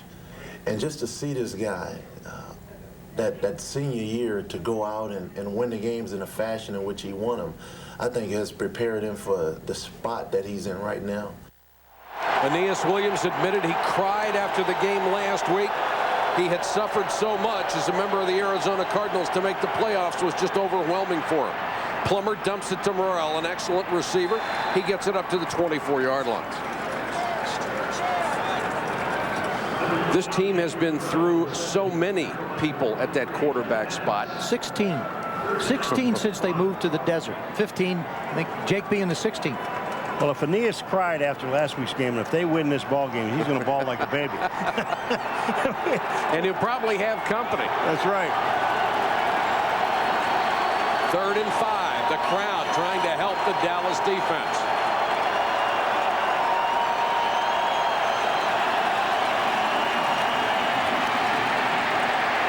Plummer trying to make something happen. Throws on the run. Incomplete. Moore got a hand on it. Couldn't hold it. Would have been a first down. That's the one thing that you cannot defend. Dave Campo talked to us about it over the weekend. He said, we can put people on people, but we cannot account for Jake Plummer's ability to move around. Rob Moore lets another one get away from him, or they do have the first down. That was a catchable ball and a heck of a throw by Plummer on the run. Dion waits at the 32. Player, another short kick. Dion takes it on the bounce, saves maybe a couple of yards. The 38, a 36-yard punt, 1-yard return. Player has kept the ball in bounds most of the time, but he's kept it away from Deion Sanders. 17-0, and statistically at least the failures with the big three, they haven't come through. Well, Aeneas Williams is doing his job. Michael Irvin has caught 2 balls this entire ball game for 14 yards, Joe. Aeneas Williams takes Michael Irvin out of the game. The score is basically taking Emmitt Smith out of the game because they're not going to be able to run the football. But we talked about that opposite receiver from Michael. Ernie Mills got hurt, and he had 4 touchdowns coming in as he moved along in this season and did very well. So they are missing his presence as well. Aikman trying to get something started, fits this one in there. It's a gain of 9 yards to Eric Bjornsson. But nothing to stretch the defense. And Irvin is the only guy with the speed out there right now who can do it. And Aeneas Williams has literally shut him down.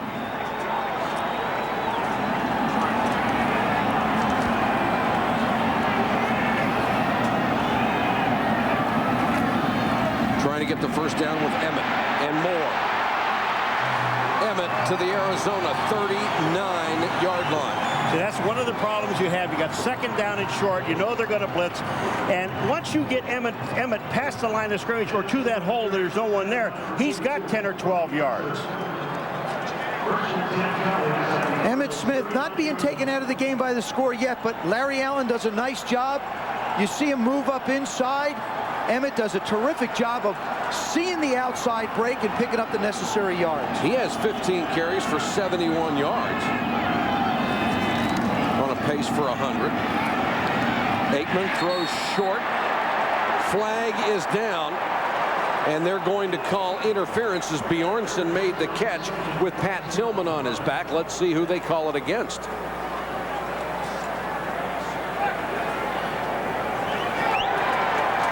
Holding on Pat Tillman. But again, you're talking about, Joe, we saw this right from the beginning of the game. The coverage, these guys are glued. And Pat Tillman basically.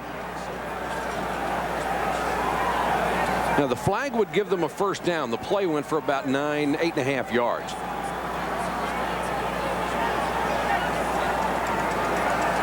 Pat Tillman was the starting free safety. Lassiter has replaced him, but because the Cowboys now have to throw the ball a bit more, he's in there.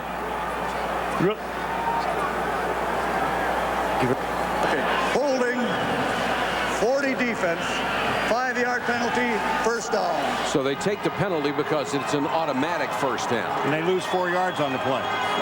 But you got to stay in the first down situation. 7:10 to go, third quarter. It has been all Arizona. Dallas was stopped on a 4th and goal situation. That was their best chance to score. Cunningham also missed a 36-yard field goal.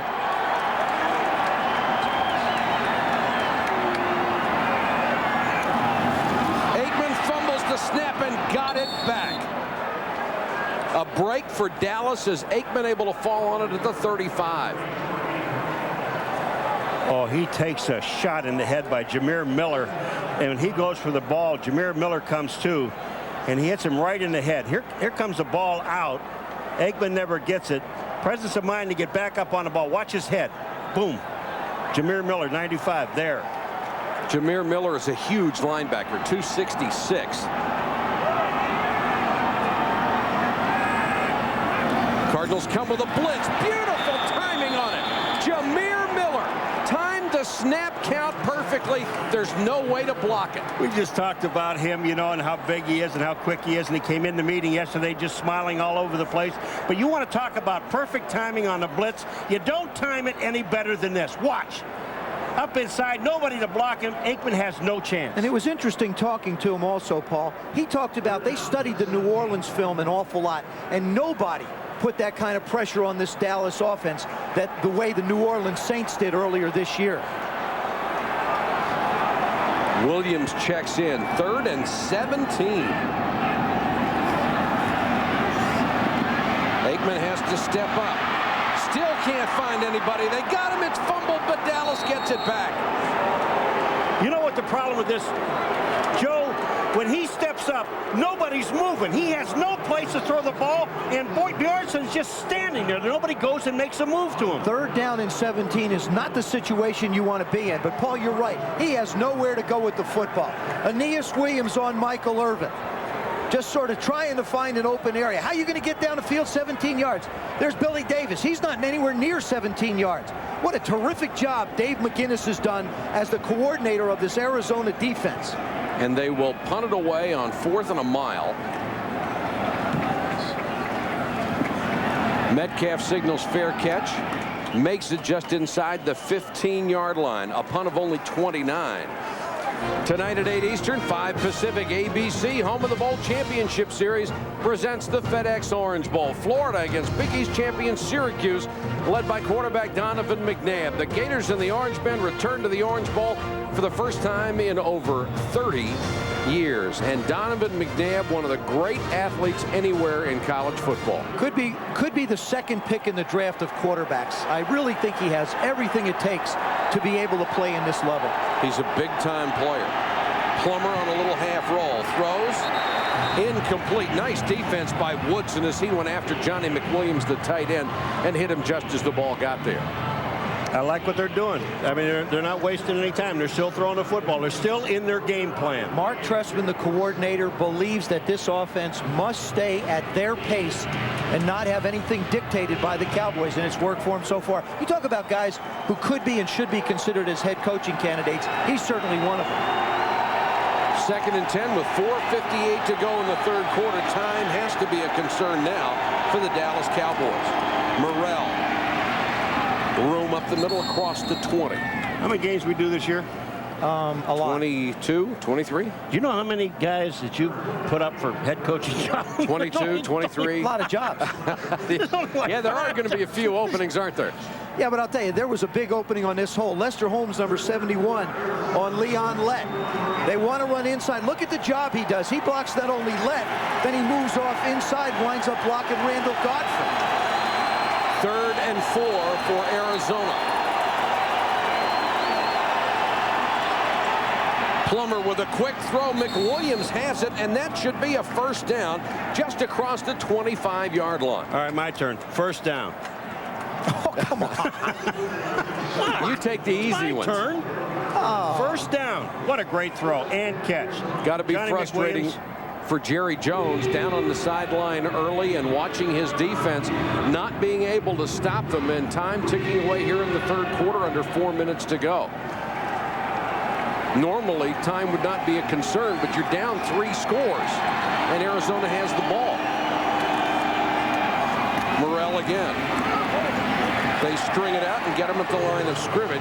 Nice job by Dexter Coakley. What comes to mind now at this point of the game, when we were talking to Vince Tobin last night, he said, we've had a lot of comeback victories and we've won a lot of games at the end. But we have been in position in a lot of those games to be able to put teams away, and we just haven't been able to do it. This is not a normal situation for this Arizona Cardinal team. They haven't been real good at putting people away. So this really is uncharted territory with a 17-0 lead against Dallas and in the playoffs. Talk about uncharted territory. McWilliams, Woodson may have gotten there early. No flag. Oh, boy. Early? Oh, boy. Those flags must be tucked real deep in pockets. It sure looked like pass interference. I got to be honest with you. Watch out to the left part of your screen. Little play action. McWilliams is there. Woodson,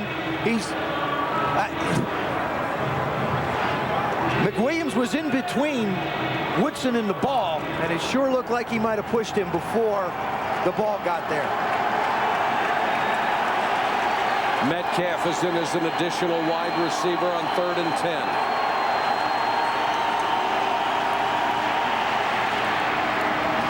Plummer throws complete, should have another first down. What a catch by Sanders, and what a throw by Plummer, because Leon Lett was getting ready to destroy him. I'll tell you, there's really some problems on this football team for Dallas. Their defense. Artie Smith comes into the game late. Sanders moving across the middle. He has made so many big plays for this offense in winning situations, first down situations all year long. 89 catches this year. Plummer now 18 of 31 for 201 yards, a new set of downs. Morrell on the draw. Adrian Morrell picks up about 8. The AFC NFC Pro Bowl live on ABC Sports Sunday, February 7th at 6 p.m. Eastern. You'll see the best in the final game of the season from Honolulu, and the Packers' Reggie White playing in his final Pro Bowl game after a stellar career. Plummer calling the play at the line of scrimmage. Gedney is in at tight end.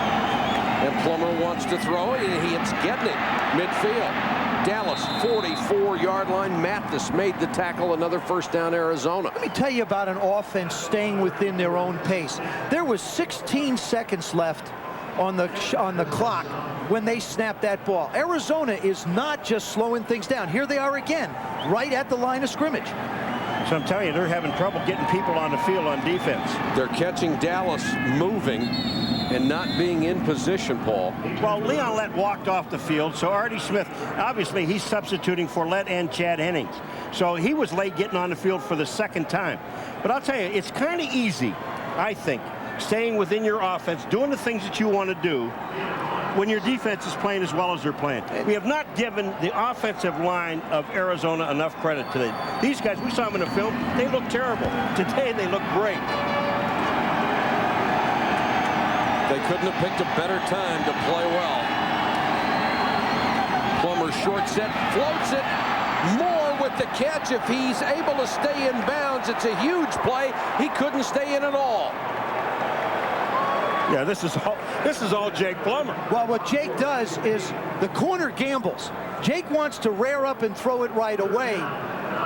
The corner breaks on it, and all of a sudden, watch this. He's on the ground. You see that left foot just land out of bounds. Nice call by the official. I mean, Kevin Mathis is just left sprawling, trying to guess on the post. And Rob Moore really has to have a better feel of where he is on the field. 3rd and 8.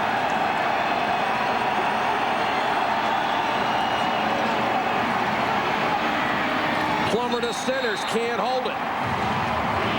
He was covered by Omar Stoutmeyer, but again, Plummer got the ball there.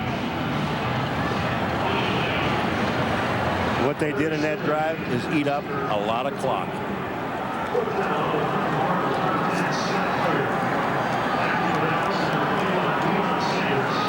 Sanders will go back to the 10 this time, but Player with every opportunity to kick it out of bounds or kick it very high or kick it in the end zone. Chooses very high. Dion, a late fair catch signal, and makes it at the 10-yard line.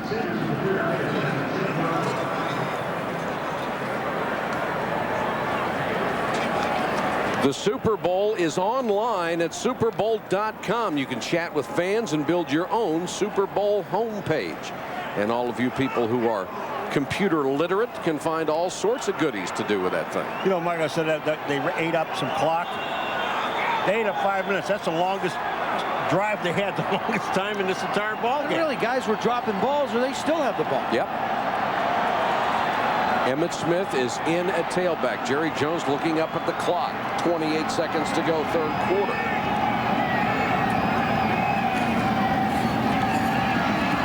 Aikman with time. Jeffers out at the 25-yard line. When Aikman is throwing the ball on time and in rhythm, he's almost impossible to stop. Well, he came out and he threw the ball on time and in rhythm at the beginning of the game, but they kept dropping balls.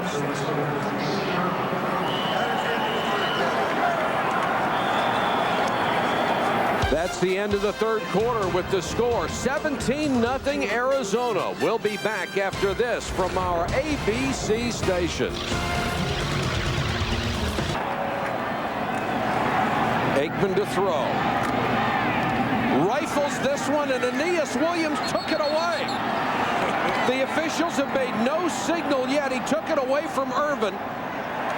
And now they signal first down Arizona. You know what Aeneas Williams told us yesterday? Walk in on the field. The pass was intercepted. First down Arizona. We see Aeneas Williams. He's on Michael Irvin. And we walked in the meeting yesterday. I said, are you going to be covering him man-to-man? He said, I'm going to tell you something. If he goes to the bathroom, I'm going with him. Now, take a look at this play. You talk about going wherever he goes. Aeneas Williams, watch this play. That's just terrific. Now, that was that was not complete. That ball actually hits the ground, but Aeneas does. Watch this. This ball comes out. That ball is not an interception.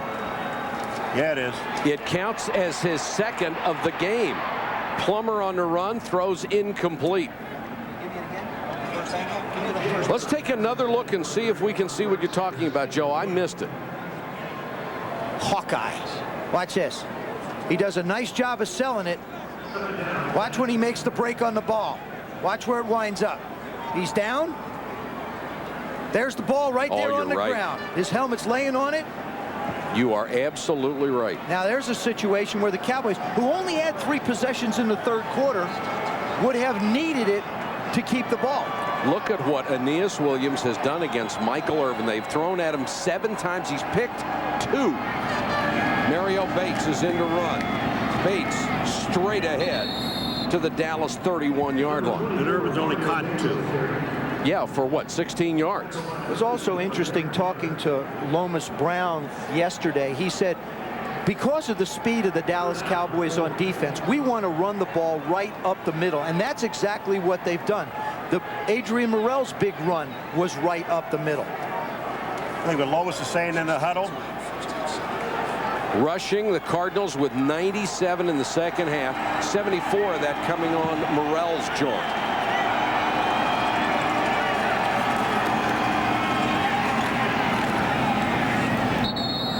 Bates again straight up the middle. Well, we just saw Lomas Brown in the huddle, and he was talking to Jake, and he looked at me, and I really think what he was saying to him, Joe, is, all right, we're in the fourth quarter.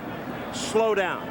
Take that clock down to about 5 seconds or 4 before you snap the ball. Well, Lomas Brown was interesting also. He said, hey, look, I asked him about what's it like to block for Jake Plummer because he moves around so much. He says, you got to remember something. I blocked for Barry Sanders in Detroit for a long time. I know how to block for a guy who doesn't wind up where he starts all the time. Chris Jackie comes onto the field. His first field goal officially 37. This would be 46. It doesn't look like Chris Jackie's going to be able to make that last-second field goal for the Arizona Cardinals, but he said, I'd just like to see these guys score some touchdowns, so I don't have to. Plenty of distance and straight down the middle. The Arizona Cardinals laying it to the Dallas Cowboys. 12:55 to go in the playoff game. It's 20-0 Arizona. Back to Irving after this.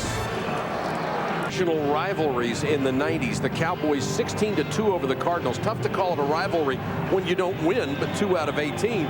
The last time Arizona won here, 1989. Jimmy Johnson's first year when the Cowboys were 1-15. But they've got a big leg up on it this time. They'll start from the 24-yard line. Fred Brock makes the tackle on Tyrone Hughes.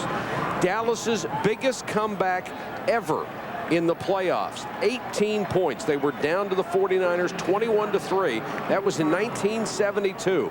They need 20 to tie in this one. And so far this second half, now we're 12:46 to go. They've gained a total 35 yards against this defense in the second half. We have not seen Dion on offense. He's been back for some punts, but hasn't had a chance to return one.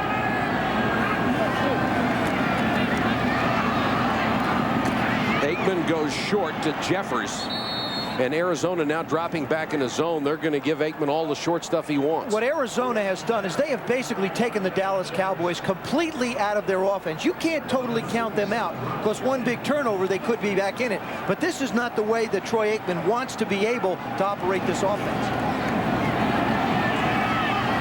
Aikman throws to the sideline. Corey Chavis was all over Billy Davis and got his hands on it again. You know what? Aikman said something very interesting about Aeneas Williams.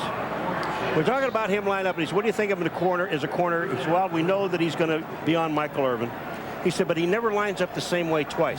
We don't know what he's in. We don't know whether he's playing off, whether he's playing zone, whether he's playing man. He gives you a different look on every single play. 3rd and 4. It is critical for Dallas on every possession to get something on the board. Draw to Emmitt Smith. Has to get to the yard marker, and they knock him out of bounds.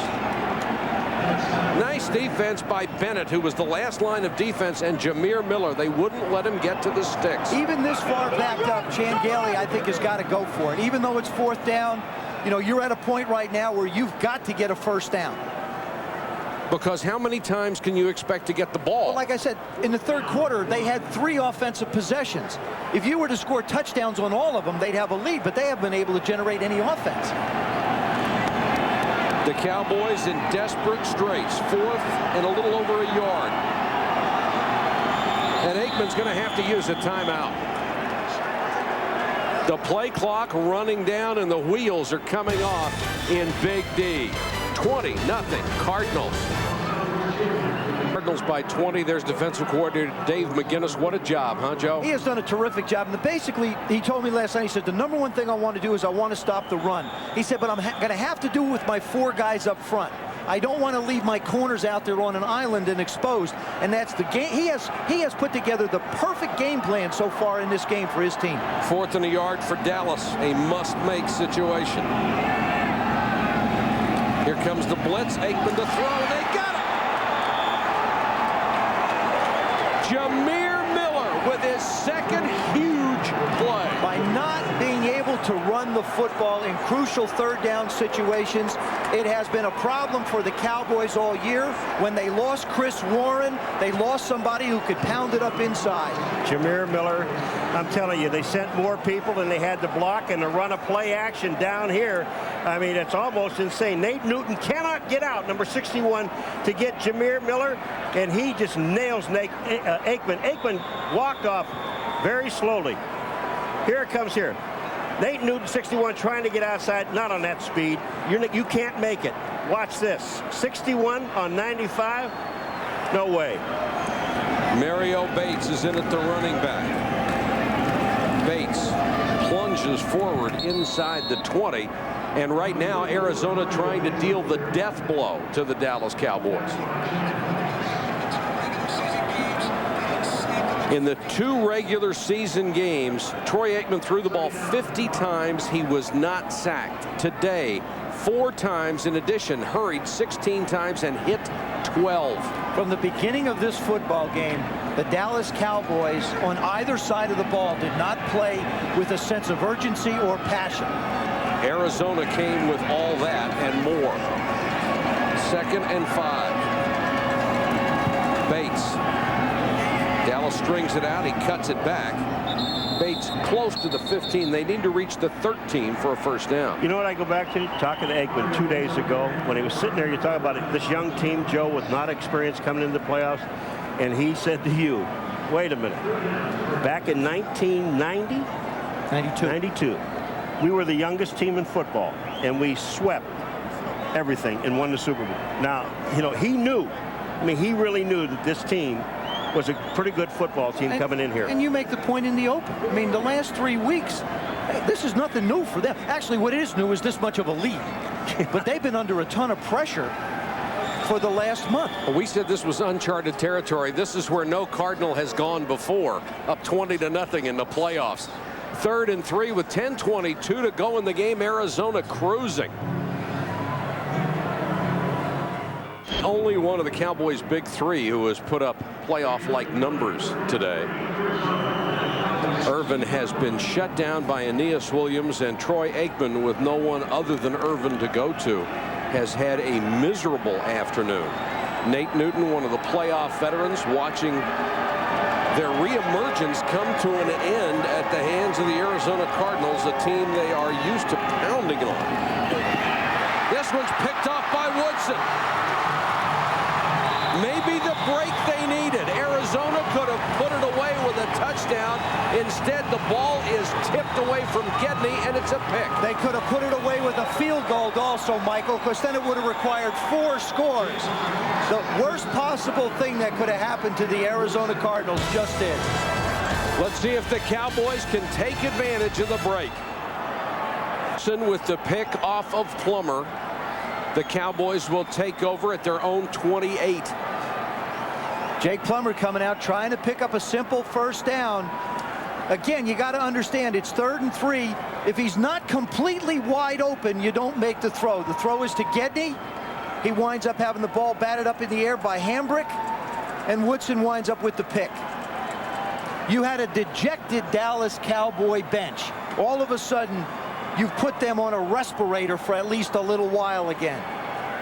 But they still face the same problem. Now what do you do once you have the football? They have not been able to move it except for Emmitt Smith running, and you can't run now. We talked about it before. There's a lot of different playoff experience that you have. Arizona has not been in a situation where they've been able to protect the lead very well. Here it is again. They put the onus right on their defense. And the defense has been equal to any challenge so far today, especially in the secondary. They have been sensational for Vince Tobin. And here are the numbers. Emmitt with 74 yards. Aikman has thrown only for 114 with 2 picks. And Irvin with 2 early catches, only 16 yards receiving. Aeneas Williams, 2 picks. He is a class act. And Jameer Miller, who said after the birth of his daughter, his life turned around. He used to think everything was a joke. He didn't work hard. Then he realized he had more than just himself to worry about. It has changed his life and his career.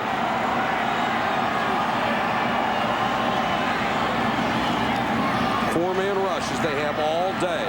Aikman floats it for Jeffers too far. One of the few times actually had somebody behind a defender. The tackles, both Larry Allen and Eric Williams, are now being placed in a situation that is not as comfortable for them. They both have to block 2 little quick ends. You got Simeon Rice at 260, Andre Wadsworth at 280. Both guys lined up, Paul, you talked about it. They lined up like they're in the blocks for a track meet. Well, Simeon Rice is the funniest thing. He spends about most of this game about 1.5 foot off the ground. When he lines up, he gets down. He's on the end of the line. They bring a rare blitz. Dallas picks it up. Aikman throws underneath, and Irvin got a hand on it. Couldn't hold it. Aeneas Williams was right there in the crowd, starting to get on Irvin and the Cowboys a little bit. Simeon Rice, I mean, it really is amazing. This goes on all day long, folks. I'm telling you, he's down in that position. That's how close to the ground. He stays down there. Now he comes up. Larry Allen's got him, blocking him to the inside. Does a great job on him. 3rd and 10. Rice had 10 sacks during the regular season. 10:04 to go in the game. Aikman against the blitz, steps up, running for his life.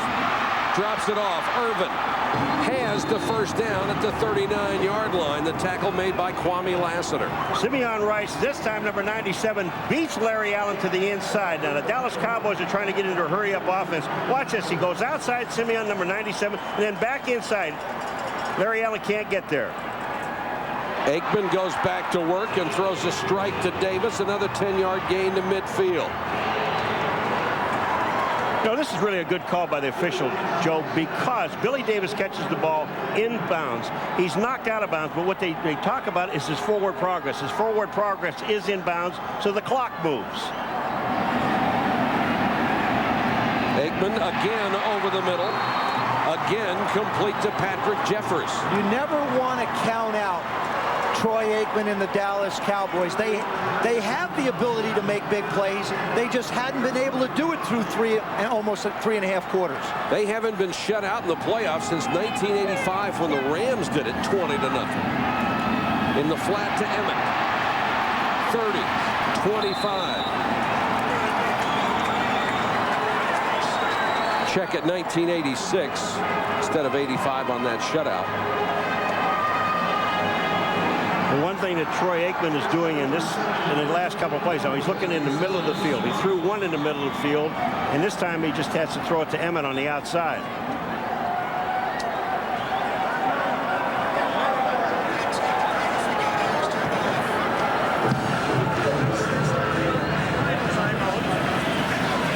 Got a timeout with 8:39. The Cardinals call timeout. And we'll be back to Texas Stadium right after this. 20-0 Arizona. 20-0 Cardinals trying to keep the Dallas Cowboys out of the end zone. They have a 1st and 10 at the Cardinal 25-yard line. Dallas needs 3 touchdowns to take the lead.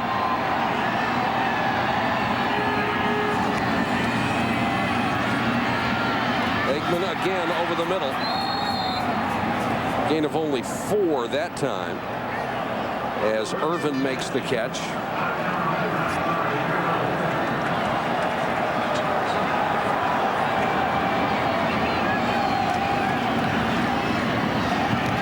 Aikman to the sideline. Chavis with another play on Billy Davis. Has he been sensational? You know what you're seeing is Chavis has had such a great game, but he's looking in the backfield. He's looking right at Aikman. He's not looking at Billy Davis. He's on the top of your screen. Look at him looking back into the backfield. He sees the ball coming out. He breaks on it and makes the play. He's played that way, absolutely right, Paul. That same way, all way. He's one of the true historians in this game. He has a huge film library, appreciates the tradition and the people that have played this game before.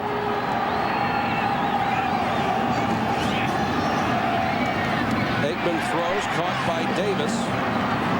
Chavis wants it called incomplete, and now they will. Well, that's a good job of officiating as a crew. The 2 officials, the side judge and the line judge didn't see it. The back judge from the middle had the perfect view of it. And Davis does not argue the call. And again, Billy Davis cannot come up with a big play to keep the offense alive. Watch the throw. He turns in. Ball gets through. It's on the ground. You see him try and pull it back into him. He's got to make that catch. 4th down. Here comes the blitz. And this one goes right by Jeffers, bangs into Lassiter, and Knight. It's incomplete. And Arizona is going to take over with 8:06 to go in the game. That's the 2nd time they have stopped Dallas deep in their own territory. And that may be the death knell for the Cowboys today. Getting the knees. Well, I'm going to tell you something. Jeffers is coming across the middle, but 2 guys are there to hit him. He gets there. Tom Knight and Lassiter are there. Boom, boom. How frustrating has that got to be for Troy Aikman? He's put the ball on the money so many times. Timeout, only 8:06 to go in the first round of the playoffs. Here at Texas Stadium, they have seen enough with the Cardinals on top of their Cowboys, 20-0. They did not get the expected lift from the return of Deion Sanders. Bates, maybe a yard, and Leon Lett made the tackle. Tonight at 8 Eastern, 5 Pacific, ABC, the home of the Bowl Championship Series, presents the FedEx Orange Bowl. Florida battles Big East champion Syracuse, led by versatile quarterback Donovan McNabb. The Gators and the Orange Men back to the Orange Bowl for the first time in over 30 years. The Cowboys have taken a timeout. They have only 1 left. Today, Aikman, and really raised that completion percentage in this last drive, hitting 44.1%.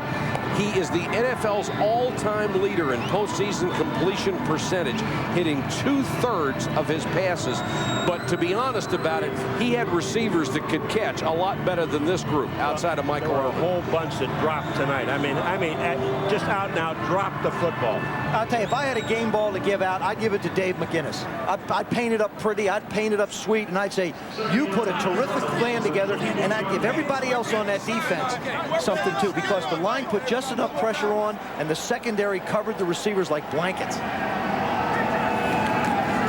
Bates, straight up the middle to the 27, maybe the 28-yard line. And you don't think this is going to be a boost for the Cardinals' chances to get a new stadium?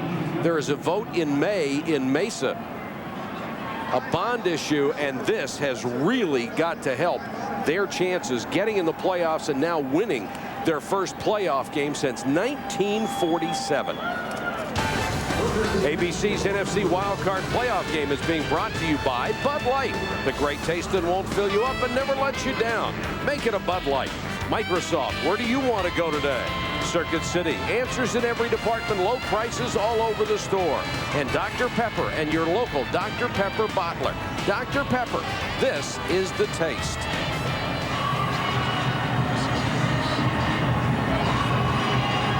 Joe Green, yes, sir. He won a few in the postseason, didn't he, Joe? He did, and you know, that was one of the things that this team has talked about. Their coaches have got a lot more playoff experience than most of the guys have. There's a guy that's available for head coaching material. Sure. Bates trying to get the first down, very, very close. They're going to mark it right at the 30-yard line. Fred Strickland made the tackle. The Cowboys have used their timeouts to try to conserve time, and now they'll measure for the first down. All right, where's the ball? Let me see the ball. Get out of the way. I got to see the ball. No, you can't. You have to make your call now. Make your call now. He didn't make it. Okay.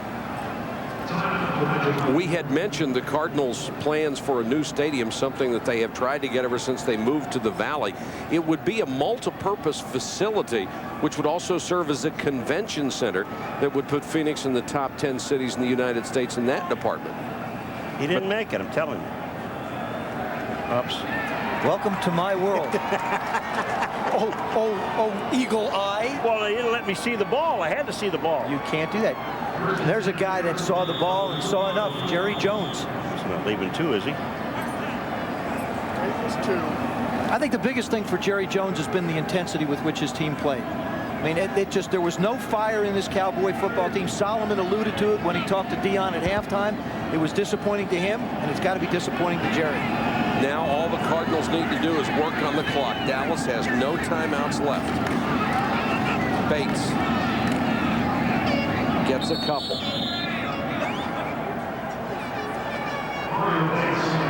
I know Arizona offensively ran the game plan that they wanted to. Jake scrambled around and made some plays. They ran the ball up the middle. They did exactly the things that they wanted to do coming into this game. But defensively, their defense hasn't played this soundly, I don't think, all year. We saw them early in the season against Philadelphia. And I want to tell you something.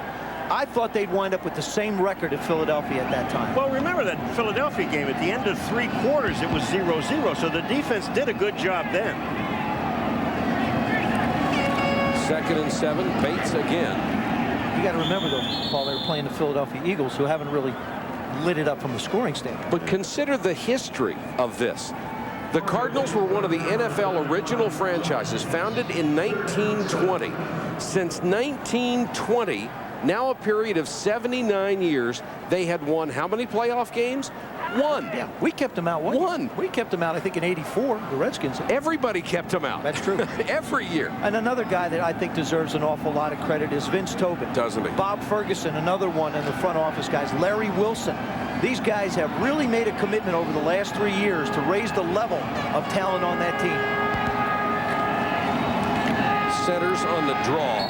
Gets just across the 30-yard line. I bet you old Dan Deerdorf down in Miami's got to be as proud as he could possibly be. And this is the whole football team. Speaking of proud, Bill Bidwell has waited a long time to see this. Harry Truman was the president of the United States the last time his family-owned ball club won a playoff game. Hamburger was about 10 cents a pound, and they were still flying DC-3s.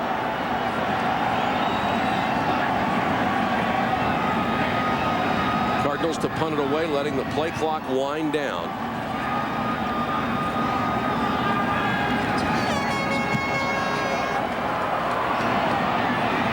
Dion comes up on it, doesn't have a chance. Bates downfield to down it. The last Cardinal playoff win, you go back 51 years in 2 cities, 1947 to Comiskey Park to the Chicago Cardinals. Behind the rushing of Elmer Angsman and Charlie Trippi. They defeated the Philadelphia Eagles 28-21, their only NFL championship and their last playoff win. Paul McGuire was still a child at that point. And you want to know something? There's a penalty against the Cardinals on that punt.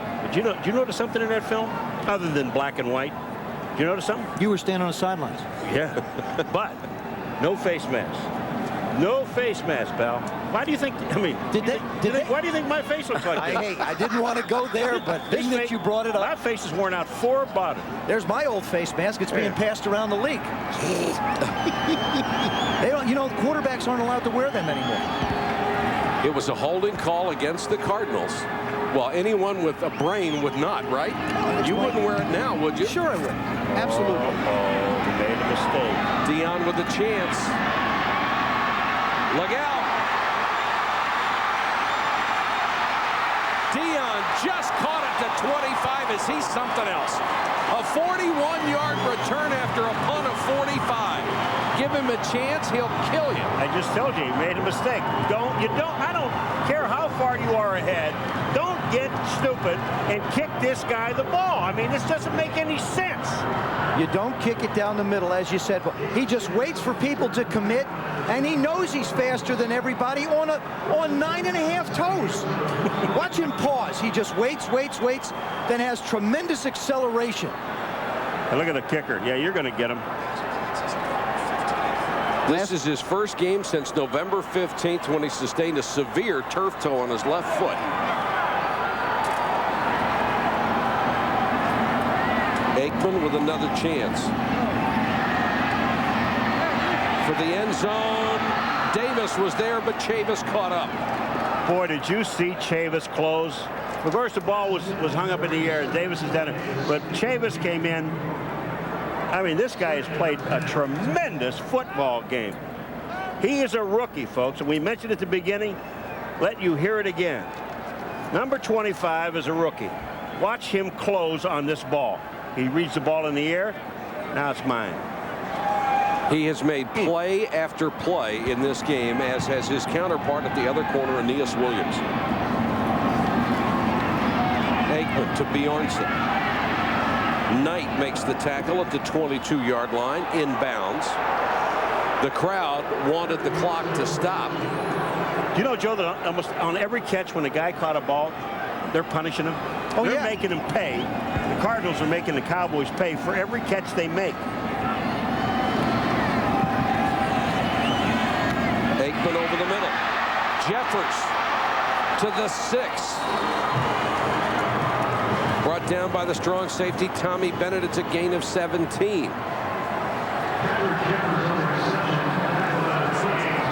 Stranger things have happened. Not much, but stranger. We did the Minnesota Giant game last year. We never thought the Minnesota Vikings could come back at that one.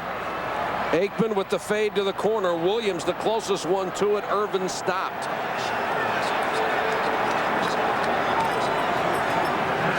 Aeneas Williams, as Paul mentioned, has changed up his coverage all day on Michael Irvin. It creates a problem for Troy Aikman on this pass. Now he decides to jam him. Troy thinks Michael's going to run the fade, and he doesn't. He scrambles around. Aeneas has just been on top of him. That was... Second and goal from the 6.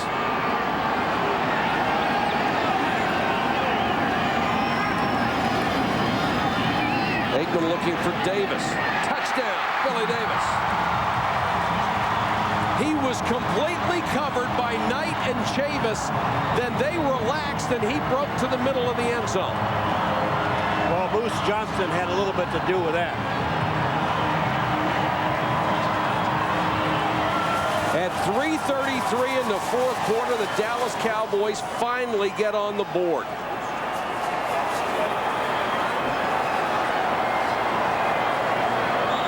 Cunningham will try the point after. They still need 2 touchdowns. 3:33 to go, and they have no timeouts.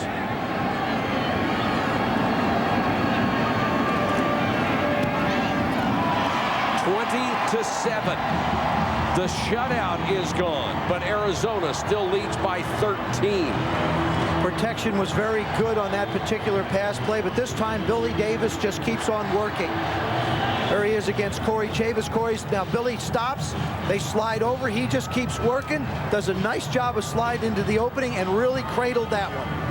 It almost looked like he thought that Knight would be sitting there in the middle doing the job. Yes, but it did. Moose Johnston came out in the pattern, and that confused both guys. Now you'll see the hands team of the Arizona Cardinals. The Cowboys will attempt an onside kick. And it's going to be extremely critical if Arizona wants to protect this game that they do get possession of the ball. This is a daunting situation for the Cowboys. Everything has to go so right. They need this onside kick, a touchdown, another onside kick, and another touchdown. Mike, it's the same thing you said a year ago when we did the Giant. And it happened. Exactly.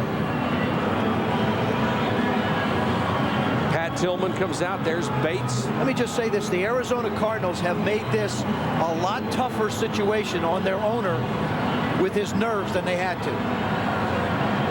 Well, they haven't gotten the name Cardiac Cardinals for nothing. Now they're doing it the other way, trying to protect the lead. You know, I can never understand why a guy doesn't, you know, like Woodson, Darren Woodson standing by the kicker, they'll kick it the other way. Look, they have to move. They're going to do that. They're going to move everybody over. And they got a shot at it. Loose ball. Tillman fought for it. It looks like the Cowboys got it back. Yeah, but they're not going to get it, and I'll tell you why. There's flags on the play. The Cowboys touched the ball before it went 10 yards, and you can't do that. Golan was waiting. He was praying that it would go across that yard stripe, and he could have recovered it. Plus, I think they might have been offsides. I know one thing, that you can't touch it. Yeah, they're offsides. Good call, Joseph. Joe Avisano on the right, Chan Gailey. What they're thinking about right now is, okay, do we do it again? Offside on the kicking team. It's a 5-yard penalty, free kick. Well, they will do it again. The thing is, will they do it the same way? That's the big question. I think that's what Joe Avisano was standing there with Chan Gailey with. Al Everest, the special teams coach for the Cardinals. I thought the Cardinals reacted very well when the Cowboys made their adjustment. Watch the offsides. Billy Davis is right in the middle by about 2 yards. Billy's not had himself a very good day. All right, what I was going to say is, you know, you see how you line up to kick the ball, Cunningham this way, coming towards us, the booth. Well, why couldn't Darren just, there's only one guy over there, and that's Frank Sanders, kick the ball over there. Well, there's only one guy. He could, except the problem is he's a right-footed kicker. No, I'm talking about Darren. He goes up and kicks it. You're just too creative for me. The ball, remember, now has to cross the 35 before Dallas can touch it first. Arizona can touch it anywhere. Centers got a hand on it and came down with it. Larry Centers got the football. 3:25 to go. The ball takes the hop that the Cowboys wanted to. Now Larry Centers is going to go up and field this. Watch the hop. There's the big bounce. Larry goes up at the highest point to try and make a play on it, but it almost stays on the field to play. This is one thing that coaches work on. I got to be honest with you. If you're a football team, when they go special teams and hands teams, guys are always standing around going, yeah, I know what to do. But it becomes an extremely critical point in the game. He should have knocked that ball out of bounds and not tried to catch it. Talk about pressure. I agree with you wholeheartedly. He made a tough catch to control it. Morrell, the tailback, they're going to get a big dose of Adrian Morrell. And his job is just to hold on to the football. ABC presents college football's national championship game Monday night at 8 Eastern. #1 Tennessee against #2 Florida State in the Tostitos Fiesta Bowl. And ABC Sports and ESPN.com will bring you the first ever enhanced TV during that game. You can play our primetime player interactive game. You'll get live game stats and synchronized graphics. Don't miss it on ESPN.com. When talk about no respect, Tennessee undefeated with a brilliant season, and they are underdogs in that game. Bates lowers his head, gets to the 35. The Cardinals, presuming they hang on to this lead, will now play the Minnesota Vikings in the second round of the playoff. Could they perhaps do the same thing defensively? I don't think so. The Vikings bring so many more weapons into the game, even from a running standpoint as well as a passing standpoint offensively. And they've done a terrific job of covering people one-on-one. But the Vikings have the ability to go down the field, and that's got to be Vince Tobin's biggest concern. The other thing, he's going to tell his team, hey, we've been in the playoffs for 4 weeks already. We've won them all. Let's just keep it going. I really feel like this football team, they don't know other than the fact that it's another football game. Sometimes inexperience can be a big advantage because you don't know what to be afraid of. Well, first of all, you know, they're not afraid of anything. But we know one thing. Aeneas Williams will be on Randy Moss. That we do know. Right. Now, Chavis will be on Chris Carter. Okay. But the problem is now, just throw some problems out. Jake Reed's coming back. Matthew Hatchett's available. Matthew Hatchett's available. Robert Smith is there. Hello. You want to keep going? Andrew Glover. Palmer. Yeah. But I would tell you this. You're absolutely right, Joe, about one thing. This team in red, they're going to go up to Minnesota. Hey, no one even expected them to be here, and then they win this football game, and now they're going to go to Minnesota, and I guarantee you, Minnesota, you better not take them lightly because they are a good football team. And one of the real stalwarts of the Arizona Cardinals at one point, the St. Louis Cardinals, Larry Wilson, their vice president, his brother-in-law, Bob Drew, is recovering from surgery in the hospital, and I know that his brother, this is not a way to recover. These guys are not good to be watching, to be recovering from anything. And Jerry Jones is going to be a guy who's going to have to recover from a very big defeat. Believe me, he's the last person on the face of this earth that thought this could happen to his football team. No, you're absolutely right. The Cowboys were convinced after scoring all the points that they did in the first two games that they would be able to handle the Arizona Cardinals, especially at home. And that's the second person. Yes. 2 minutes to go, 3rd and 7. Dallas with no timeouts. They can't stop the clock anymore. Plummer, naked bootleg. And goes down inbounds. Nice tackle by Antonio Anderson. Now do you go for it on 4th down rather than risk a chance for a block punt? I'll tell you what you do. You pooch punt it. Or you, excuse me, don't get mad at me, Paul. You kick it out of bounds. Out of bounds. Just kick it out of bounds. That's what you want to do. If you're going to punt this ball, you aim between the 10-yard line and the goal line. This is a right-footed kicker. You aim to the left-hand side and put it out of bounds where there's just no doubt. Put it up in the stands. I was just going to say, with Deion's on the field, I kick it up into row H. It doesn't matter. In this position, all you want to do is back them up and make them go as far as they can possibly go. And now Deion leaves the field. They realize they're not going to have an opportunity to get a return, and there's a delay of game call against the Cardinals. Did you see players looking downfield and say, is that Deion down there? No, it's not Deion. You'd look too, wouldn't you? Oh, you bet. And I can tell you that I did kick for 11 years, and I would never kick the ball in. Well, they didn't until once. Well, one time. And it cost them. It did cost them. Cost them a touchdown. Cowboys looking like they'll come after player. And they do. He got it out of there. Sky high. And the Cardinals down it inside the 1. Fred Brock makes the play, a punt of 36, a foot short from going into the end zone. Everybody has done their job today.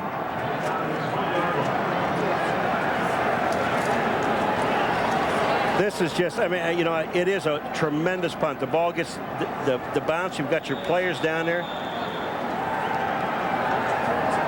Michael, you were talking about the ice cream. Congratulations, Mr. Bidwell. You were talking about the ice cream that Bill Bidwell. He only has it at home games because on his way home he stops at this one particular place, he and a friend, and he said he'll never eat 3 scoops again. He was darn near sick, and he did not. This is news. He did not sleep with the football last week. He did not sleep with it. Well, there were a lot of tears in the locker room last week. There's going to be a lot more this week. Aikman running for his life. It's picked off by Bennett. Tommy Bennett back to the 10, to the 2. A 42-yard return. And Chavis may have gotten away with one. No flags, and it looked like it might have been pass interference. Well, this is, you know, it's a jump ball. Troy Aikman's just trying to move around and make a play. And in doing so, well, you put the ball up in the air. And that's all you want to do. Ball goes up in the air. Bennett's right there. They're jumping for it simultaneously. Now he's, should I run out of bounds? Well, wait a second. That goal line's getting a little closer. Let me give it a try. I'll just tell you, Jake, you got 48 seconds. Take a knee. You got to play these guys twice a year. We talked about the lack of downfield passing by the Cowboys. Aikman was 20 yards or more. He was 0 for 6 with 2 interceptions today.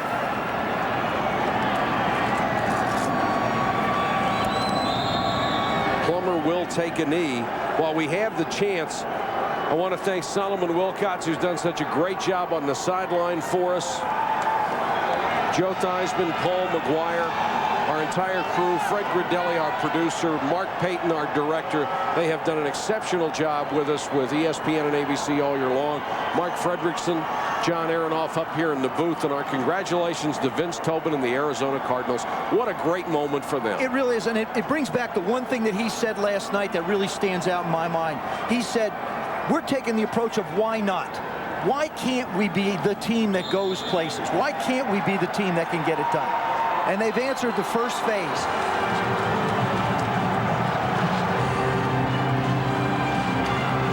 That's the end of the ball game. 20-7, the Dallas Cowboys. We'll be back after this message and a word from our ABC stations.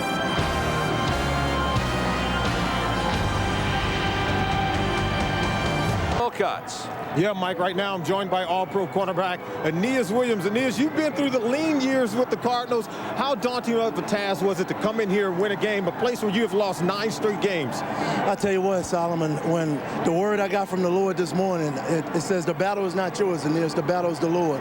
All I did was went out like David did. David went out with 5 smooth stones. I went out with an Arizona Cardinal team, and we supplied the slingshot. I just praise God, man. You helped the Cardinals win their first postseason game in 51 years. How big of a win is it for this franchise in trying to restore some pride? It's huge. I mean, every victory helps some other to win. And right now, we're just taking one day at a time, man. The group of guys that fought, nobody gave us credit. But I told the guys before the game, credit is earned. And I think we're starting to do that. All right, thanks, Aeneas. Mike, back to you. Solomon, thanks very much. The final score here, 20-7 for Joe Theismann, Paul McGuire, Solomon Wilcots, and our entire ABC Sports crew. This is Mike Patrick. Thanks for watching, everybody. Good night from Irving, Texas.